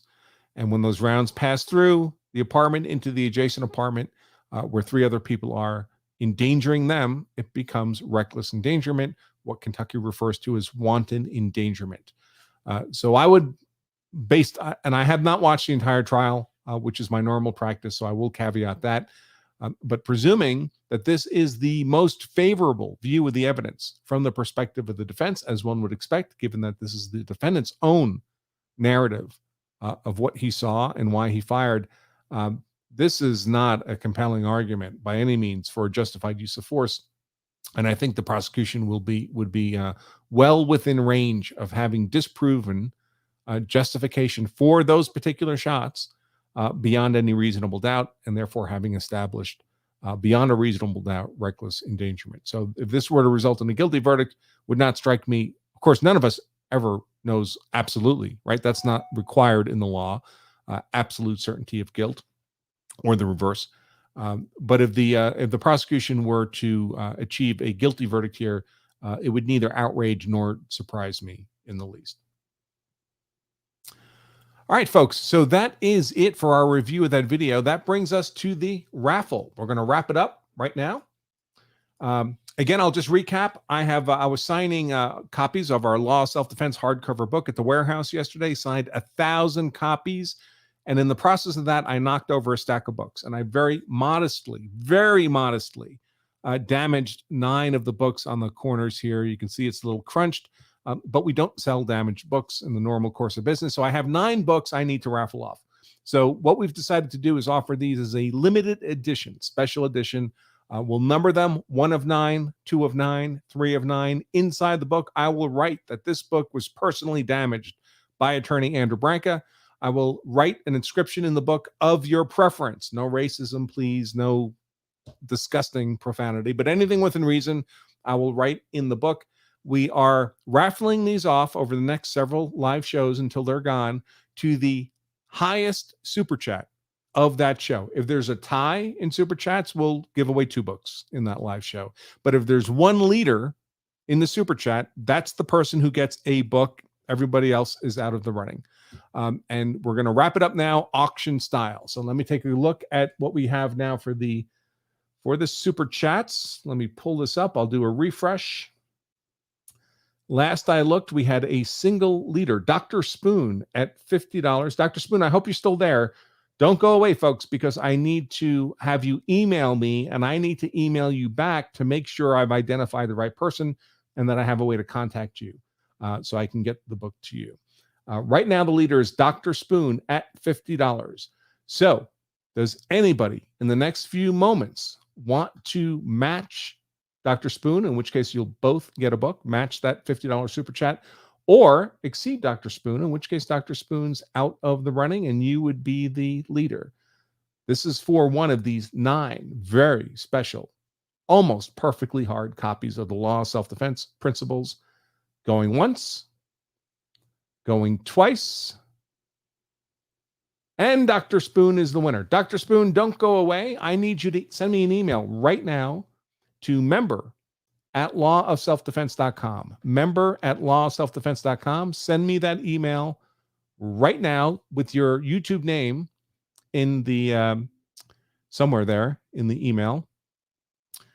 If I don't get that email in the next few moments, I'm going to have to go down to the next lower winner, assuming they're here, and continue that process until we find a winner, or just continue in the next live show.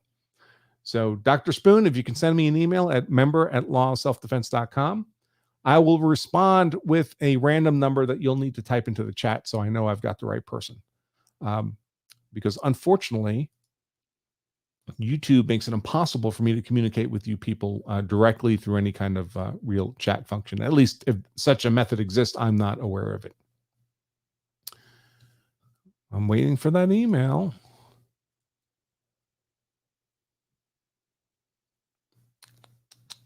I don't see it yet.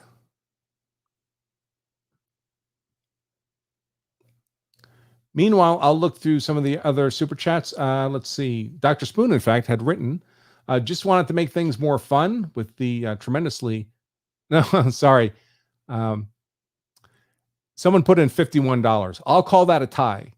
For the next winner, it's got to be a $10 increase over $50 if you want to be the sole winner. But $51 is good enough for a tie. So that's 2. That would be, let me pull it up here. Do another refresh.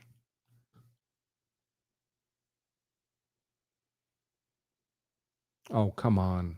Man, YouTube is so tiresome when it comes to this back end stuff. That would be cbdx.com. So cbdx, send me a email right now at I guess CBDX sells THC products. Assuming those are lawful products, apparently you can use Branca at checkout at their site, not my site, Branca at checkout, and get 20% off their THC products. And it looks like that must be their username, cbdx.com. I'm not familiar with the company, but $51 super chat puts them in the raffle for as a second winner for a copy of this book. So CBDX, please send me an email at member@lawofselfdefense.com. All right, I got an email from Dr. Spoon. So Dr. Spoon, I'm responding back right now with a number, a 4-digit number. I just need you to type that into the chat so I know I have the right person. Okay? It's on its way. And I am looking in the chat for that. Well, somewhere I'm looking for it. Let me see. I have to pull up my own content now. I'm looking in the chat for that number from Dr. Spoon. Nope. Lots of fake numbers. And I see it from Dr. Spoon. All right, Dr. Spoon, I'll contact you separately via email to get you your copy of the book and see what you want inscribed in it and so forth. So congratulations, winner, chicken dinner to Dr. Spoon. And let's see if CBDX is going to come through with an email. All right, so CBDX, I'm sending you another 4-digit random number. I'll need to see that in the chat to make sure I have the right person. No, 6-digit numbers won't work, folks. CBDX, put those digits in so I know I have the right person via email. Dr. Spoon's going for a second book.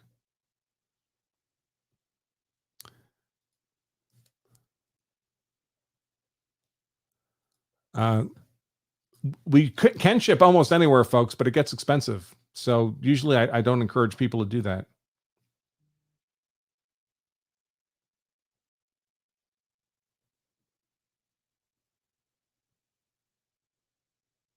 All right, we got it. All right, those are the two winners. CBDX.com and Dr. Spoon are the winners of the almost perfectly hard copies of the Law of Self-Defense Principles. I'll follow up with you folks via your email addresses now that I have them.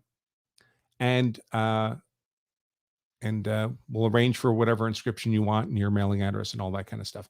All right, folks, in that case, I believe that's just about all I have. I do want to remind all of you, we are starting a series of in-person meetups as I travel around the country. These are opportunities to meet me in person. We have visits coming up in several. Did I lose that? Several cities I'm visiting this week and next. I'll be in Amarillo on Thursday, Oklahoma City on Saturday, Austin, Texas, the following Saturday. To be eligible to attend one of these, you need to be a platinum level member over at Law of Self-Defense or a partner level member here on YouTube. And if that is of interest, you can learn about, to be a platinum level member, just go to platinum at Law of Self-Defense. Sorry. Go to lawofselfdefense.com/platinum. And to be, if you're interested in learning more about being a member at the Law of Self-Defense YouTube channel at any level, but you need to be partner level to be invited to one of these in-person meetups. You can learn more about that at lawofselfdefense.com/partner, where you can join up there. And if you are a platinum or partner level member and you'd like to apply for an invitation to one of those in-person meetups in Amarillo on Thursday, Oklahoma City on Saturday, or Austin, Texas, the following Saturday, you would need to send me an email at member@lawofselfdefense.com to set that up. Don't bother sending that email, though, unless you're a platinum or partner level member. All right, folks, I think I'll wrap it up at that point. It's been a little over 2 hours. Remember, if you carry a gun, so you're hard to kill, that's why I carry a gun, so I'm hard to kill. In fact, then you also owe it to yourself to make sure you know the law, so you're hard to convict. Until next time, I remain Attorney Andrew Branker for Law of Self-Defense. Stay safe.